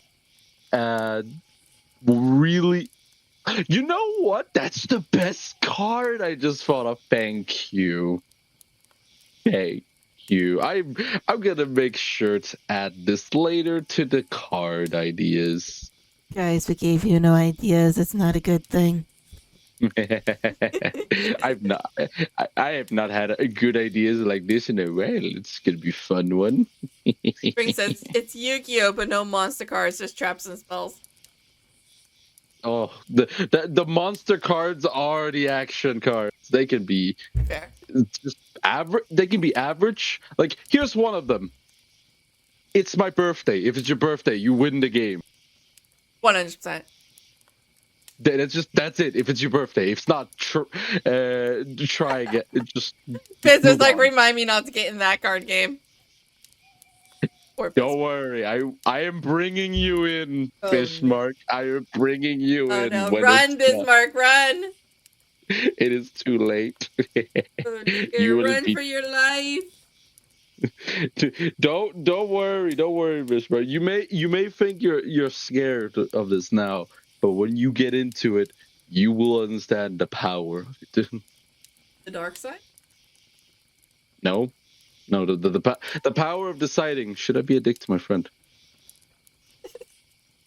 There's not there's been, again, I can go on and on about it because it's just gonna be it's a whole crescendo events.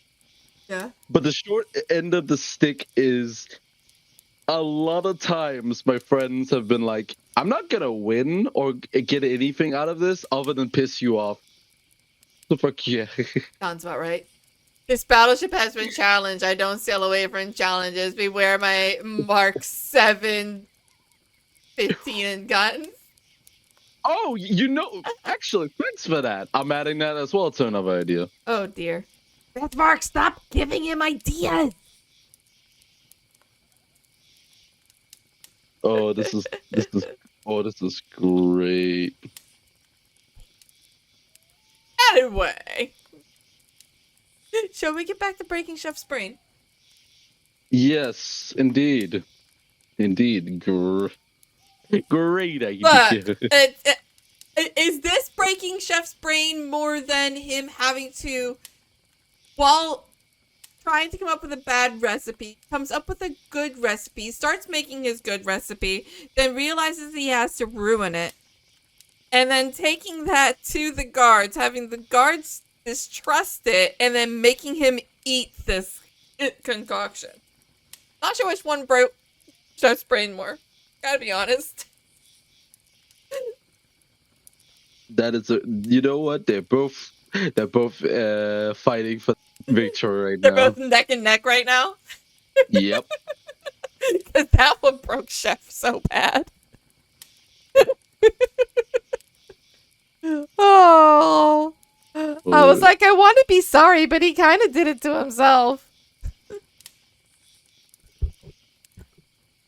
He says, this is beware gonna the card that be- says Torp boat named players. Wait, does anyone else smell singed bowl of blood? Fucking hell. Oh, I'm gonna have fun with later when I ask Mike. Oh, I'm artist sure. for this shit. Oh, this is gonna be fun. All right. So, now then, as it is after you continuing eating the food from the ground. Meatball has done this. He's also completely forgotten about the fact that he just stabbed his finger, which has been bleeding. Nugget stabbed his finger, but his meatball does not fall apart.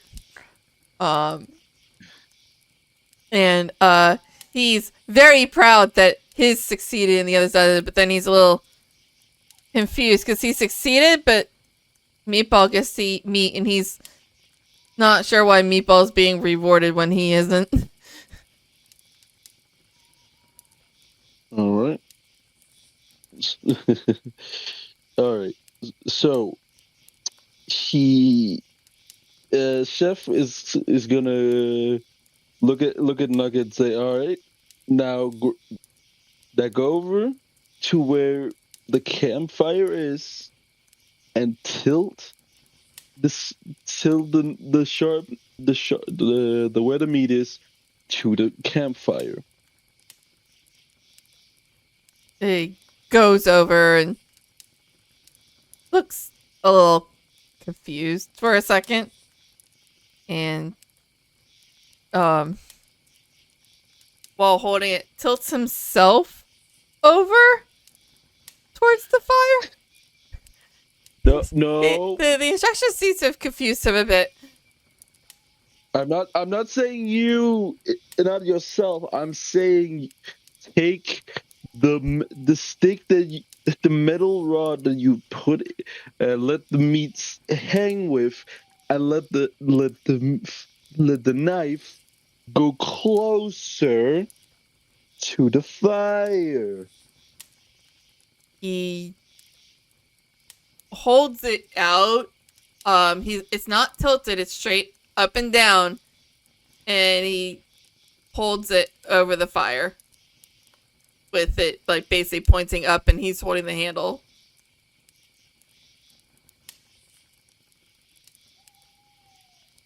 That It's closer to the fire. well, it's one way to do it. One way to do it. He's like, all right, He's looking a little uncomfortable as the fire heat rises and does what heat rises and does, and his scales get a little warmer, and he's like a little unsure if this is a trick. he, all right, Chef walks over, takes the bottom of it, and dives it a bit down to the ground so it sticks, and again make sure it tilts forward out of the top of it to the fire so it can start burning. And just, Nugget is still holding on to it, looking right. a little confused, but the like, Oh, not as warm now.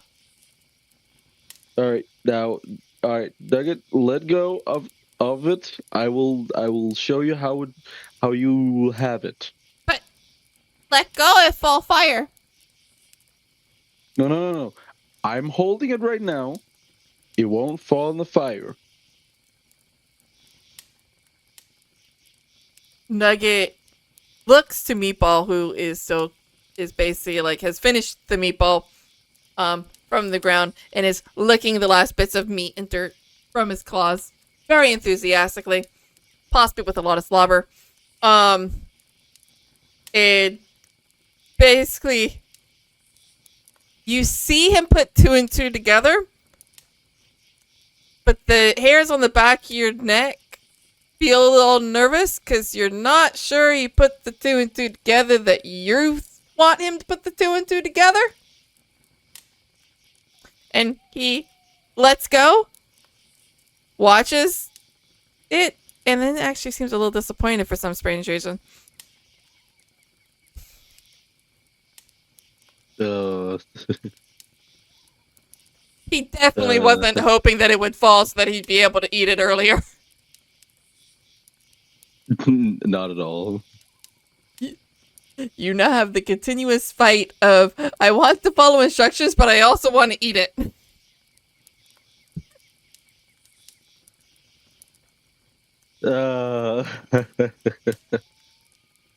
God, this is all right. Oh, this is great. Okay. It's every bit as glorious as you were hoping it to be. Oh, even better. Even better. I'm doing my job right. So,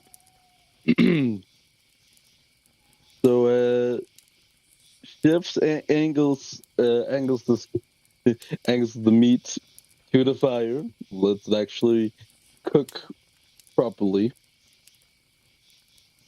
And then he goes, then he stands back up, looks at Nugget and says, all right. Okay, so you see, it's standing on its own. It's cooking on its own. It's going to be delicious. Just let it do its thing. Is it done yet? No, it just been on the fire. It needs some time. Looks at it. Kind of tilts his head to one side of it, the other. Sniffs it. How about now? Okay. Give me a second.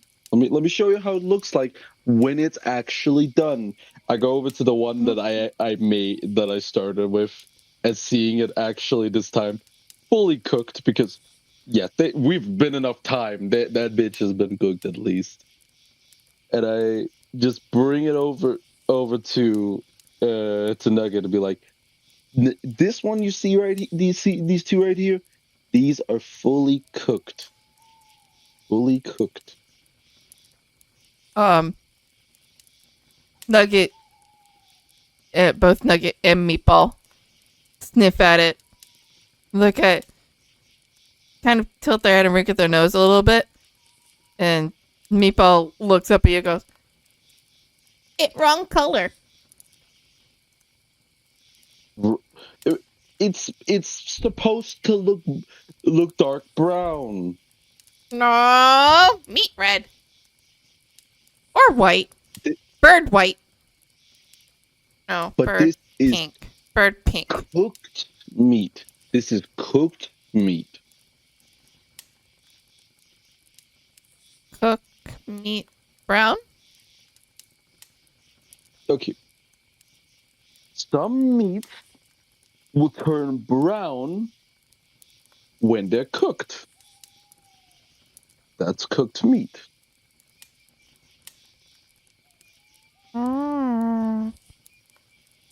Is better brown? You know Or what? it brown better or red better? You know what? How about you take one of them? One of them. And try it. He definitely was not originally reaching for one, and then you repeat it and he's like, and grabs one in the claw. A little bit more careful this time so it doesn't break apart. And he does the thing of, like, you know, the hot potato of like ha ha ha ha ha, ha. And he eats it and does the thing of it burns, it burns, it burns, it burns, it burns. it's still hot. You're doing a terrible job looking after your sons. Hey, I'm expecting my own. I expect them to have a better experience at this point, but guess not. Look, there's a reason they were treated like the village idiots. Okay, just saying. How dare you talk to my sons again? You were teaching them things that's not completely in the real house. It's fine. No.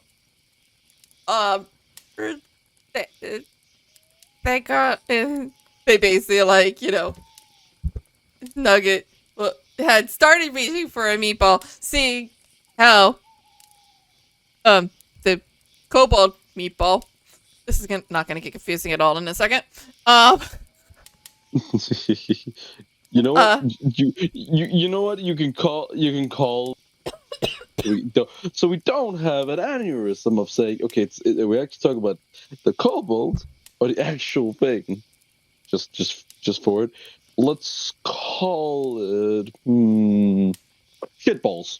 There you go. Call them what? Shitballs. No. Oh, I'm sorry. I'm sorry. I feel like if I start calling them shitballs, Jeff is gonna come after me with a knife. Chef is going to leap out of the fantasy universe and is going to come after me with a knife if I start calling anything that he has made shitballs. All right. And you know it's true. How about moonball? Okay, we could call moonballs. So reaches out for one of the moonballs. Sees Meatball's reaction. And is not so sure about this new way of eating it, if it is supposed to be better but makes your mouth hurt. I grab another part of it and then just the other one, the other moonball of it. I have to immediately remind myself of it. Pull it off, cut it in half with my own hunter's knife, and just let it cool down. Also, I officially nominate Spring to, like, make stats for everything in any game because that was genius. The whole I can see. Raw states +5 hunger, -5 health if not kobold. Fresh hot cooked stats +10 hunger, -5 health. Fresh cooled cooked stats +10 hunger, +5 health. I can't even right now. I said I was going to ignore chat today, but it's too much of a habit. If I really was going to ignore chat, I would have like hidden it completely, but clearly And hey, it was for good. It was actually for good reason. You would not have gotten this. Yep. No, absolutely. It's just great. So Nugget goes to you and is doing the hot potato thing with the meatball. And is looking very unsure. Before he even gets close to eat it, I say, all right, now you're going to blow on it. You're going to blow like this. It's like showing to him how you do it. He watches and holding it, doing the hot potato, blows and blows and blows. But it's not, you know how like normally if you're going to blow on something, you bring it close to your mouth? That part he's not doing. He's literally holding it down like, what, like maybe chest level, high stomach level. And it's like back and forth, back and forth.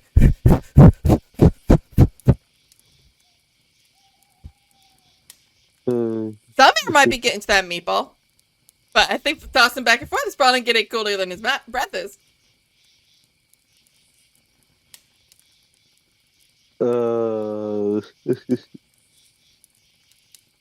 Alright. God, that is fucking hilarious. Y'all reminded the chat that he has been trying to describe how to make this dish for 2 hours. It's been glorious. Hey, this is free fan fiction right here. This is primo RP, and I'd live for this. And just to say, the only level of RP I've had in my goddamn life has been D&D and Discord. I guess would be Gmod, but that really didn't exist for me. I love little side adventures like this. Like, it's just cool. I figure, like, you know, anyone has got, like, a little retainer, like, we might, if, nothing else, like, we could do, like, little side adventures. Cute. I like it. Have a little, like, side lessons with their kobolds. It'll be fun. I don't know how we're going to handle the two that want to make their kobolds bars, but we'll figure it out. One step at a time. Yeah, right? Because that's going to be full of music, and it's like, woo! Don't worry, Bismarck. We'll figure out a way to do it. Spring says it came up with stats for fresh, hot, charred meat stats. +5 to hunger, -10 to thirst, 3 seconds of burning, -5 hit points per second.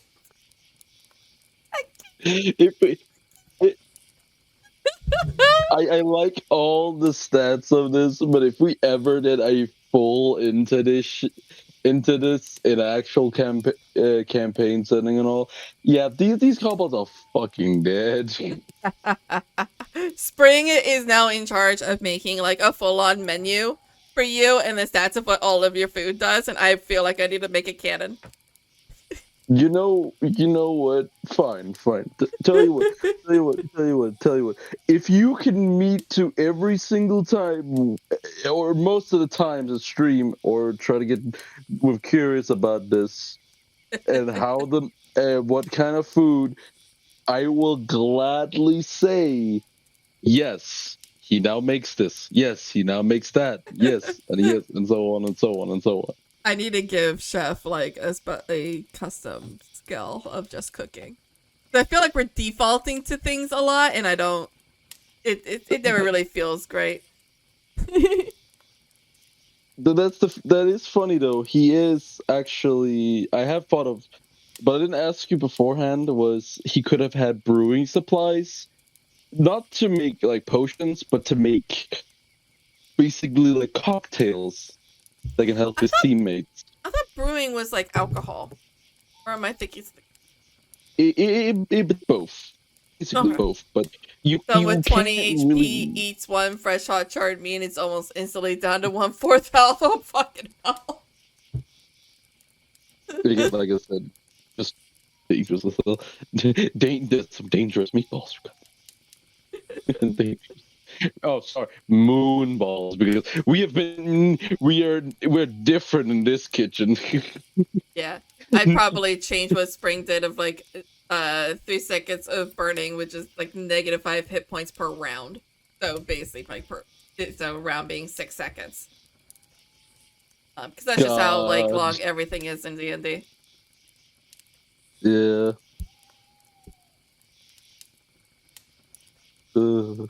Just makes it a little easier. Like definitely this stuff would be like out of character anyway, so it's a in a way the same, but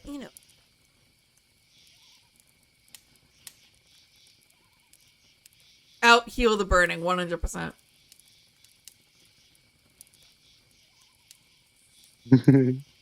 Yeah, I did find that like someone did like a homebrew thing of like a basic kobold, so I could have it as a.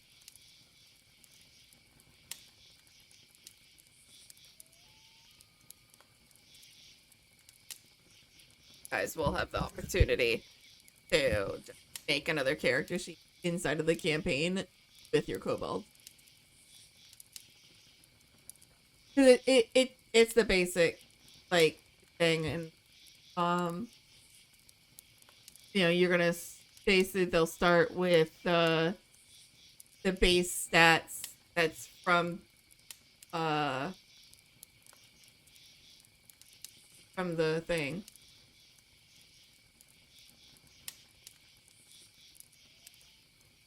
That's like from the book, but they're gonna have to put the dex at a 13, 15 as your dexterity, because the stats is gonna have to be the same.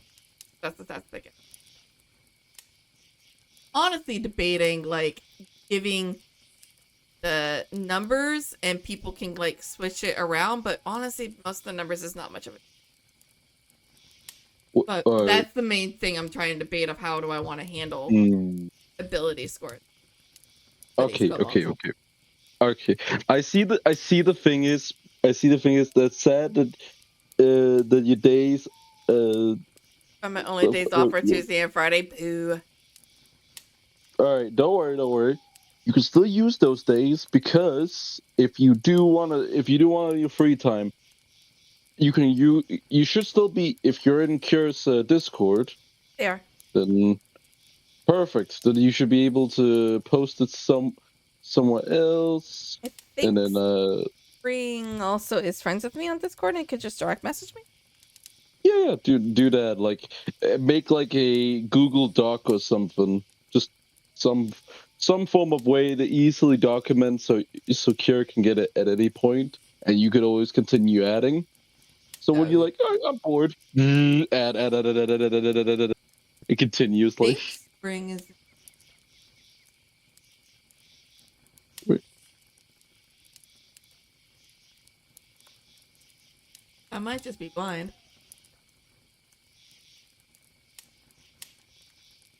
Warning, rotten products have only negative stats. Oh, through Nuclear Z Gaming. Got it. I was like, do you use a different handle? Yep.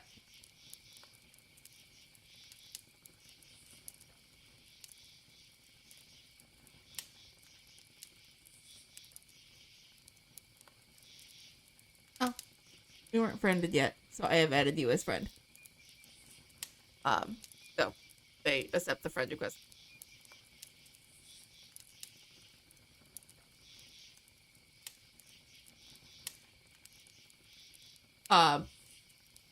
Yeah, anyway, we are very much getting sidetracked. Oh, of course. Okay, so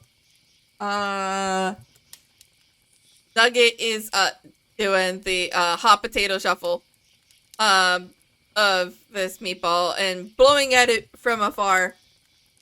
That's the best part about D&D. Again, constantly distracted, 100%. Does not help that I know I have ADD. I don't know about Chef if he wants to declare or not. But, easily distracted everywhere. There's a reason all of my maps in this game are covered with lizards. The word lizard everywhere. There's no controlling these short attention spans full of nerds. But yeah, so the Nugget is juggling their what are we calling them? Moon balls? Their little moon ball. From claw to claw. Blowing, trying to blow. Sometimes makes it, sometimes doesn't. They're dexterous if nothing else, so he's not dropping it yet. Yeah.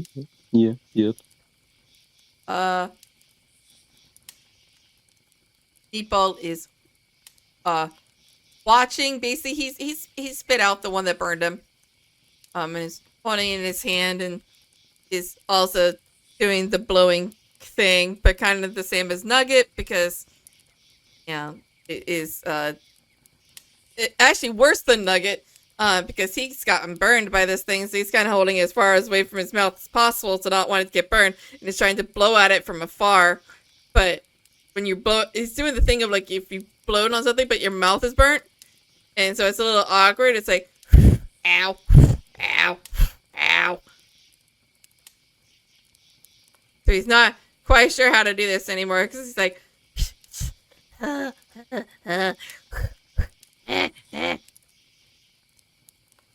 Meatball's struggling, y'all. Poor Meatball. I can feel it. Poor Meatball. Poor Kobold. I think I mentioned this yesterday. I do have a soft spot for Kobolds. I know they're evil little fucks, but they're just so cute.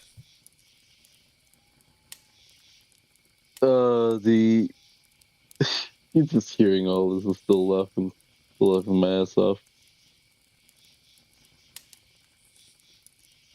All right. All right. Oh, gosh. I'm just looking at the time. I'm looking at the time, just like, God, Jesus Louise. I did it for you. Are you sure you want to have that answer? Actually, It's 2 a.m. okay. We started for me, and this is like at 8 p.m. for me.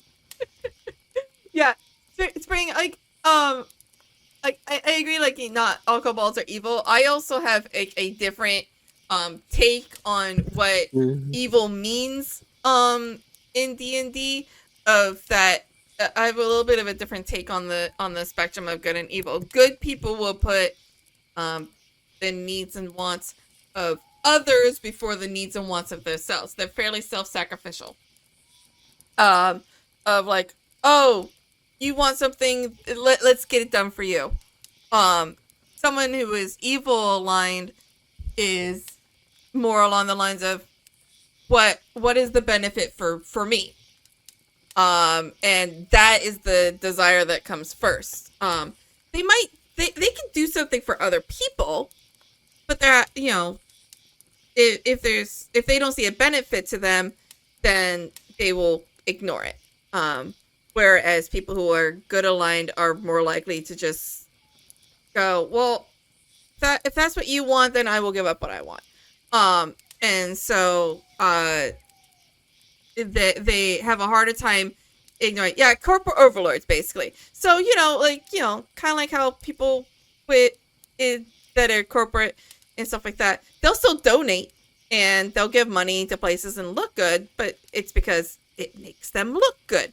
So a lot of times, like, with people who are evil aligned, if you need them to do something, you have to show what the benefit is to them, which is a lot of what I take of things that are like have an evil alignment, but aren't great high intelligence, are basically and especially if they're like low intelligence, low wisdom, like kobolds are, they go mostly on instinct and what they need.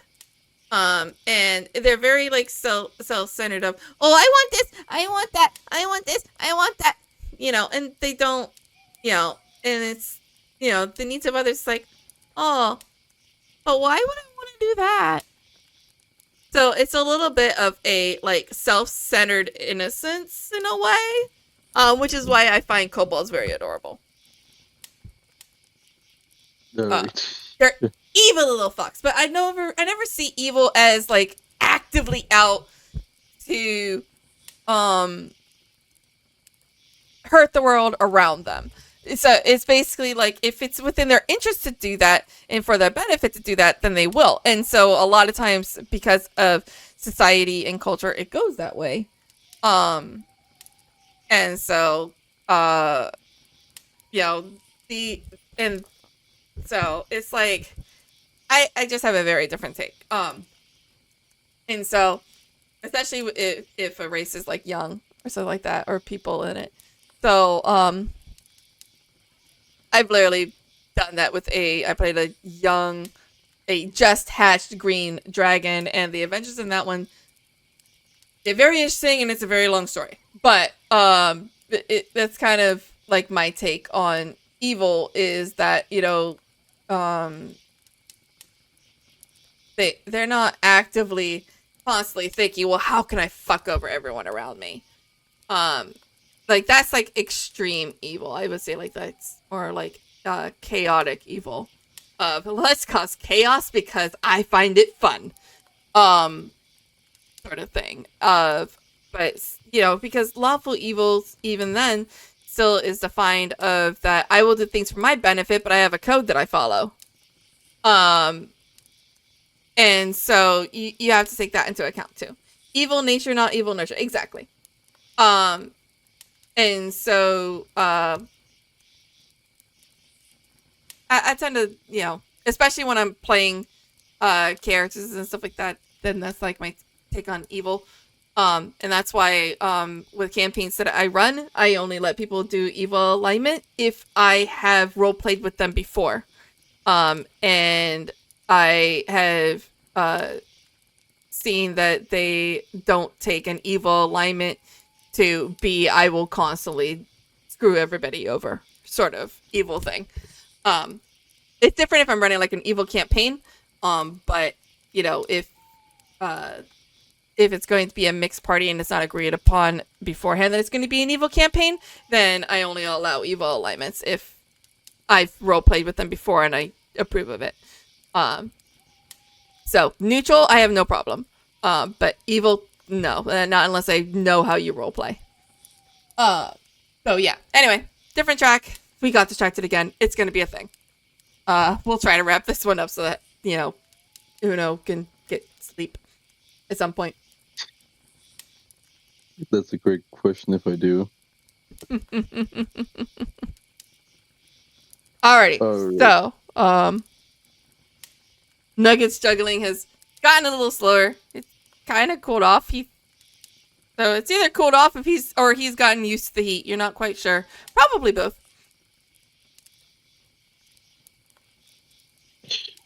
So,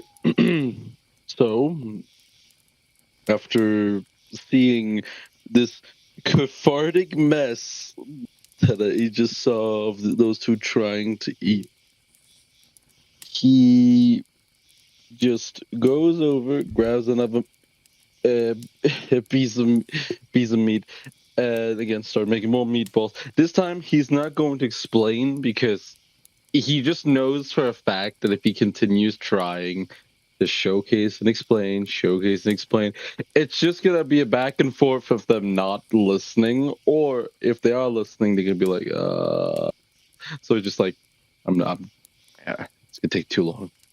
I'll do this later. Just later. And just starts grabbing from each of the long knives and filling them up with meat, and then just putting it close to the fire. Poor And shit. and yes, for 100%, he's not fully tipped over his boiling point, but he's definitely gotten to the point of, yeah, I'm done teaching right now. No more today. I'm just gonna fucking cook and call it. Okay. So Nugget still has not tried to eat any of this cooked meatball or cooked moonball. Meatball the kobold. Um. Uh. Is staring at his, and it has gotten a little braver, despite it burning him. Then, brings it back over with a slobbery mess and sniffs at it and takes just like the tiniest bite of this moonball. And like very hesitant, as if expecting that it's going to burn him again, and he seems rather surprised when it doesn't. And he does that like weird, like, you know, big, like the big wide mouth chomps at it. As he tries to work around his now burned mouth and is not quite sure if he really wants to eat it, and is being a little weird about it at this point. So he's basically being overly cautious, but possibly for good reason.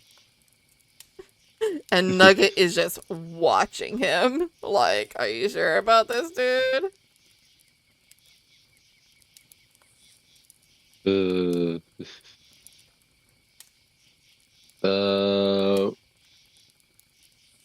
I just look. I just look at him and just be like, just wait a second.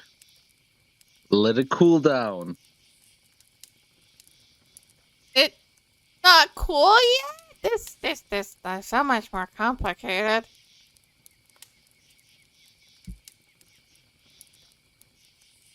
Do you see the white fog coming out from the meatball? So Nuggets still has a fog, but Meatballs does not. Yeah, that's right. Okay, look. Yeah, because look at his the kind of moon- broke apart, so his is no longer together, so it's not holding and retaining heat as much. So his has broken apart, and so therefore his is cooled faster. You know, real world physics. This is like, okay, Nugget. You gotta wait until the fog from the moon balls have cooled down. Nugget is holding it because he's gotten used to the heat, and he has brought it like right in front of his nose, practically cross-eyed, and he's just staring at it. Just Meanwhile, Meatball has started like getting a little bit less cautious about his, and he's like starting to eat it, and he's got that like half closed eyes look, and like he's trying to debate which one he likes better, this cooked version or the not cooked version.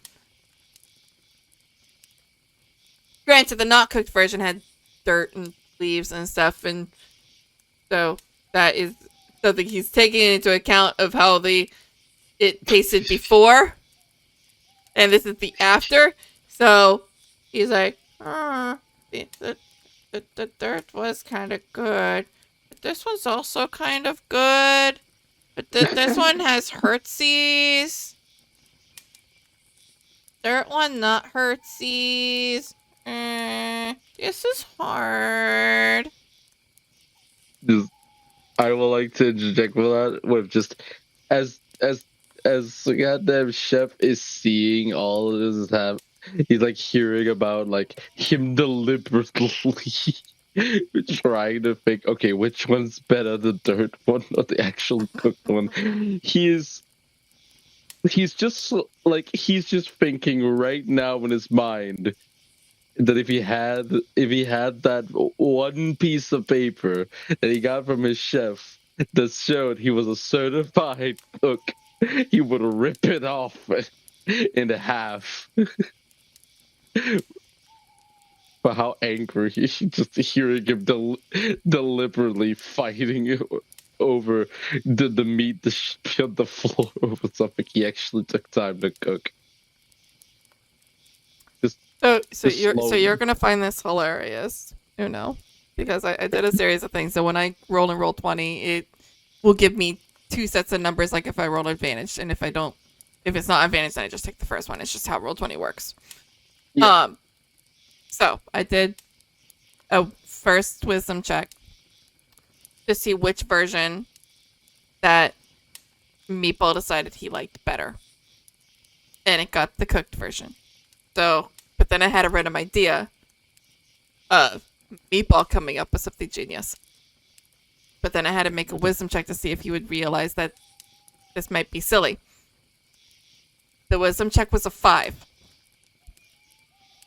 So, Meatball is looking at the cooked one, and you see a very familiar look, and you'd imagine that if you got an idea to try something new, that you might have a similar look on your face. And Meatball crouches down, picks up a pinch of dirt from the ground, and sprinkles it on what is left of the meatball in his hand, and then goes to eat that.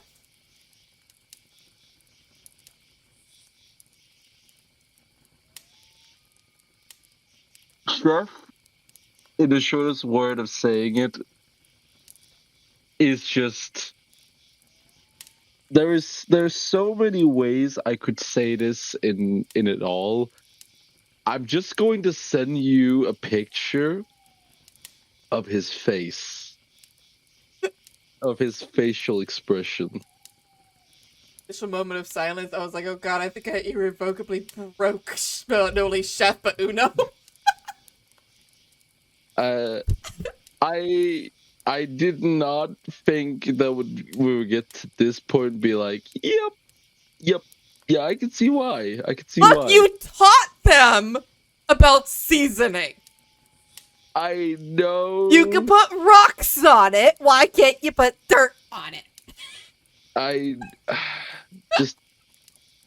just gonna grab this facial. You could almost be proud of Meatball because he's using the same finger motion that you did, putting the salt and pepper in, because he did the whole like chef what's it called? The chef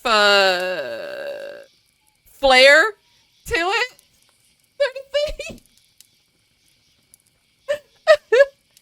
God. And that like that's how he started. That's how he started. Yep. And then later his face turns to this. Yep, that sounds about right. And just as he's seeing this happen, he's like, Dev's like,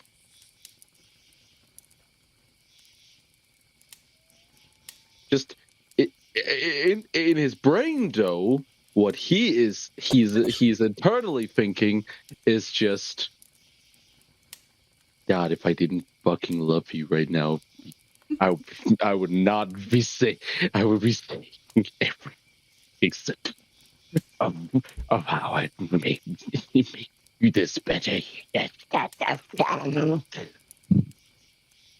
he just takes the meat that's literally been cooking, like that, and because it is not only been there for like a minute, it's still pretty raw, but it's slightly been cooked and all. He takes it off, and then just look at the rest of the kobolds and just say to them, "All right, I'm done cooking. It's all ready. You can eat." And just to the sausages that's left, and the meat and the moon balls that's basically still on the sharp sharp knives. There is an excited cheer from the rest of the kobolds as they from the other 33 kobolds in your camp as they flock over and immediately surround the meat station and stuff, and they try them and they see what Meatball's doing, and Meatball starts to go, Yeah, tastes much better if put ground spice on. Just dirt is So forever going to be called ground spice now. I am making this canon. God damn it. Just Love Just- you lots, you know Udo. you know what? Fine. I can work with this. Yep. So, as he hears this declaring of it, Jeff just says, "I'm very happy for you." Some of the kobolds take theirs and see Meatball like doing that and goes over to Meatball, and Meatball so proudly and with a little bit of a self-important hitch, Like a smirk. this moment of pride will gladly reach down to the ground to anyone that comes over to him, grabs a handful of dirt, and then in a perfect copy of your stance and posture and everything like that, just does the whole from the meme of when they do salt onto the meat thing, does that with dirt onto the meatballs and some of the sausages.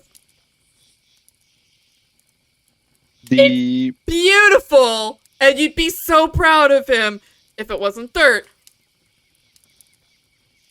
But Just baby steps. Shift slightly smiles a bit, actually, like happy, and then same time as well, just he's biting. Yes, bring that own, meme, the Tony salting meme. Thank you. He's biting his own tongue to not scream any louder. Just and he just like grabs from the pot in the water and all, and pulls out the torch, and it's gonna pocket it for later because it can still be safe. He grabs a new one and uses the campfire and all to grab that, and he looks at the other and says, "All right, I'm gonna go back home now. You all can enjoy the rest of your meal. I will see you all tomorrow. Good night." And then walks away. And when he turns his own himself around, when they can't see him anymore, he is. Oh my god! If you had like a #1 disappointed parent award face, yeah, he would fucking show it immediately. Like you didn't even need to hear the whole explanation. That face said everything in seconds. Like anyone could be like, "Yep, that fucking kid. He ain't even sleeping on the couch tonight. He's moving out this week." That's how much he fucked up as he's walking away.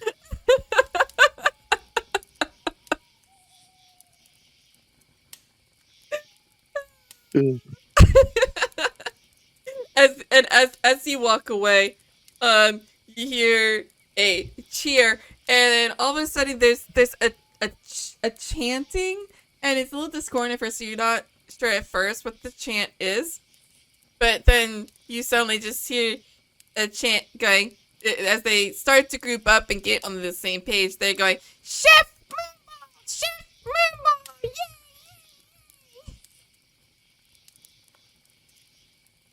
Yay! Just Jeff slightly gets more happier hearing it, and he really wants to go back, but he's like, just nothing but his subconscious is telling him like danger, just like it's dangerous. Like, don't, you already know what's gonna happen. Don't, just keep moving. Just keep moving. Just keep moving. Just Walks keep away. swimming, just keep swimming, just keep swimming.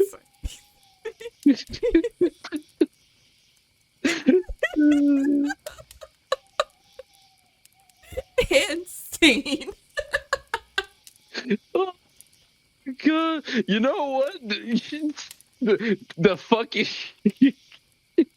the other's gonna fucking laugh. Oh. Even I didn't know where I was gonna take this one. I'll be very, very honest. And honestly, I think that makes it even better. I am Zero so part glad- of tonight was planned by me. Yo, I was Getting like, it. no. Both of us Yeah, is barely for both of us, planned. this was completely out of our ass. I love This it. I get everything I fucking do in this life, I never plan it. If you ever told me, like, I can go on and on with this because it'll be right, but short end of the stick again is simply just, if you ever told me to do the speech of the wedding that I'm going to be doing as the breadwinner because I was somehow lucky with that, I have a blank fucking speech. Oh god. I know what I'm gonna say, but it is blank. Oh dear. And so that's why it's going to be fucking hilarious. So if anyone ever be like, hey, wow, that's a really good speech, can I see that? Yeah, sure. Why is nothing on it? What are you talking about? It's right there. So yeah. Yeah. Holy hell. But yeah, all right. Well, while we're having this last minutes before, well, all of it, if any of this is interest to you and you wanted to really know how Chef got all these kobolds and how he met Meatball and Nugget, then you could go watch all of it on YouTube, and it's on the playlist from the first to last of our whole adventures, and how he met them. You can also get glimpses. There are a couple others in the roleplay party that have also adopted kobolds. Our rogue has adopted one called Hiss and is very cheekily teaching this kobold things that are a lot more attuned to how kobolds are naturally, of sneaking and picking pockets, and that is getting interesting. So that's always fun. 2 others have been adopted by others in the group, and they're basically being taught how to sing and low-key becoming bards, which is going to get very interesting since they're not charismatic or intelligent. And so one is doing more of a Bohemian Rhapsody sort of music. The other one is doing more like soulful and like war music sort of thing, and coming from the gut. That's always glorious. And just how these and there's a total of 35 kobolds. Some of them are loyal enough to different people that they are retainers. The others are just going to be random. But that, and if you want to just, see more of the shenanigans and absolute insanity that this group is in, you can see all of the VODs at the link that I have pinned at the top of the chat. If you want to see it live. You can join us Thursdays over at Lich Elm's channel. They are doing all of the streaming. I have to figure out like how we're gonna handle streaming it when Lich isn't able to make it, if ever. Well, that sometimes Lich can't make it, so we would have to find someone else to stream it to be able to get a VOD of that. I would be able to do it. That would be fine with me. That actually might be the easiest if Lich can't, if wanted to do it. Just get the bare basics. Yeah. But I will also say, if it does happen that you're like me and dyslexic and you like to speed run the process of finding someone, every single VOD that we have will have a link to the original of where you could find it. So that's yes, awesome. Lich's channel is in the description. I have made sure it's easy for anyone to find her. I also every Thursday post a link to the channel that is streaming it in my Discord of where my live notifications normally are. You will find that as well. So if you can immediately see and want to see the VODs there, as well as the chat comments, and watch it through Lich's channel as well, and support her through her support them through their VODs. You can go into Dragon Announcements in my Discord and click on the link. And just see some of Lich's other streams as well. They're an amazing person. Outside of just my campaign, they have I think they have another D&D campaign that they also stream. I can't remember. I know to play Baldur's Gate free, so if you want to see that, that's also there. Yeah. I forget what else Lich is streaming at the moment, but obviously amazing streamer. Check them out. They have a brain in a jar. Ask about the brain in a jar. It's kind of funny to play with. And you can also just give boners to people. It's fine. When for some reason everybody Uno loves doing hand boners on me on Thursdays on the GM, and I'm like, stop giving me boners. That kind of shenanigans. Always a little bit naughty, a little bit fun over there. And so I hope everyone had as much fun watching and listening to this amazing cooking shenanigans gone fairly wrong. Oh, this is great. Yes, Bismarck, you heard me. If you enjoy Cure here and her own voice and experience of that, please obviously continue watching and following. If you like mine for some random reason, how you would, I have my own Twitch channel. Obviously, I stream mostly Dark Souls. I am going to be streaming some other horror games, more random stuff. So it's going to be variety, and you might, I repeat here, you might see me for the first time ever play Baldur's Gate. I have never really played it. I've not even seen any of it. So you will see a full blind play through.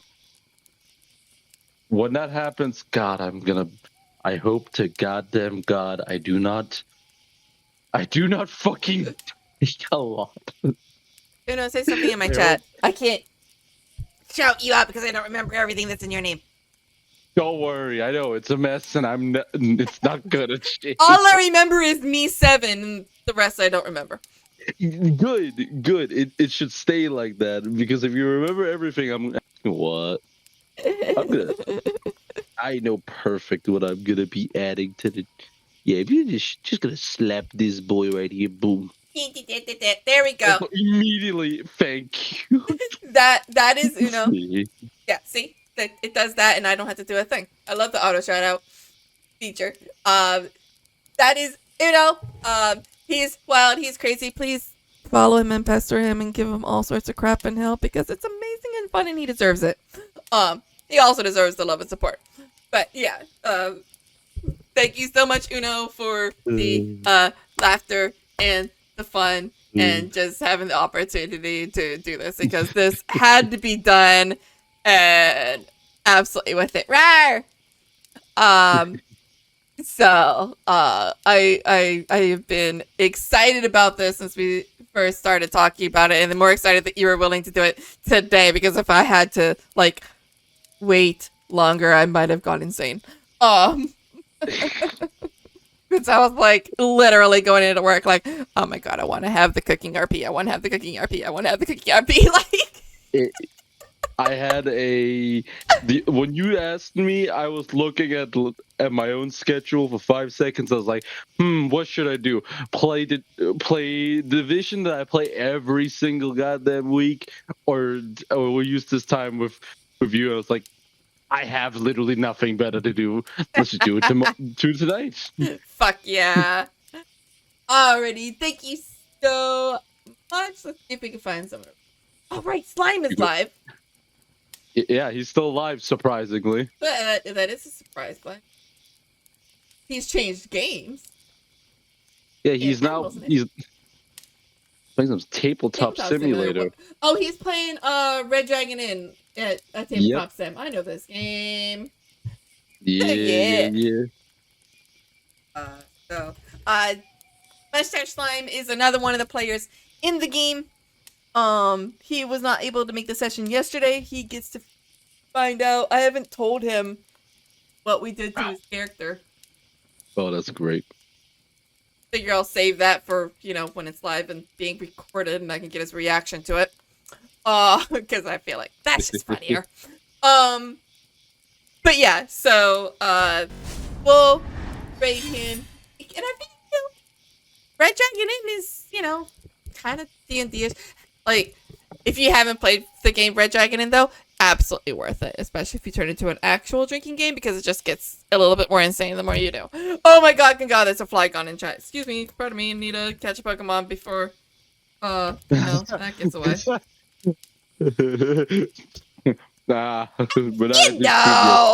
It's me. I've been getting distracted, like, all night. Why should I stop now? Yeah, anyway, so, I should be streaming tomorrow, hopefully, if, pain and energy, everyone, I think, is familiar with the pain and energy issues I've been having lately. I do apologize for that. Hopefully, I'll be able to get my shit together tomorrow. If he ends stream right now, I'm going to rage.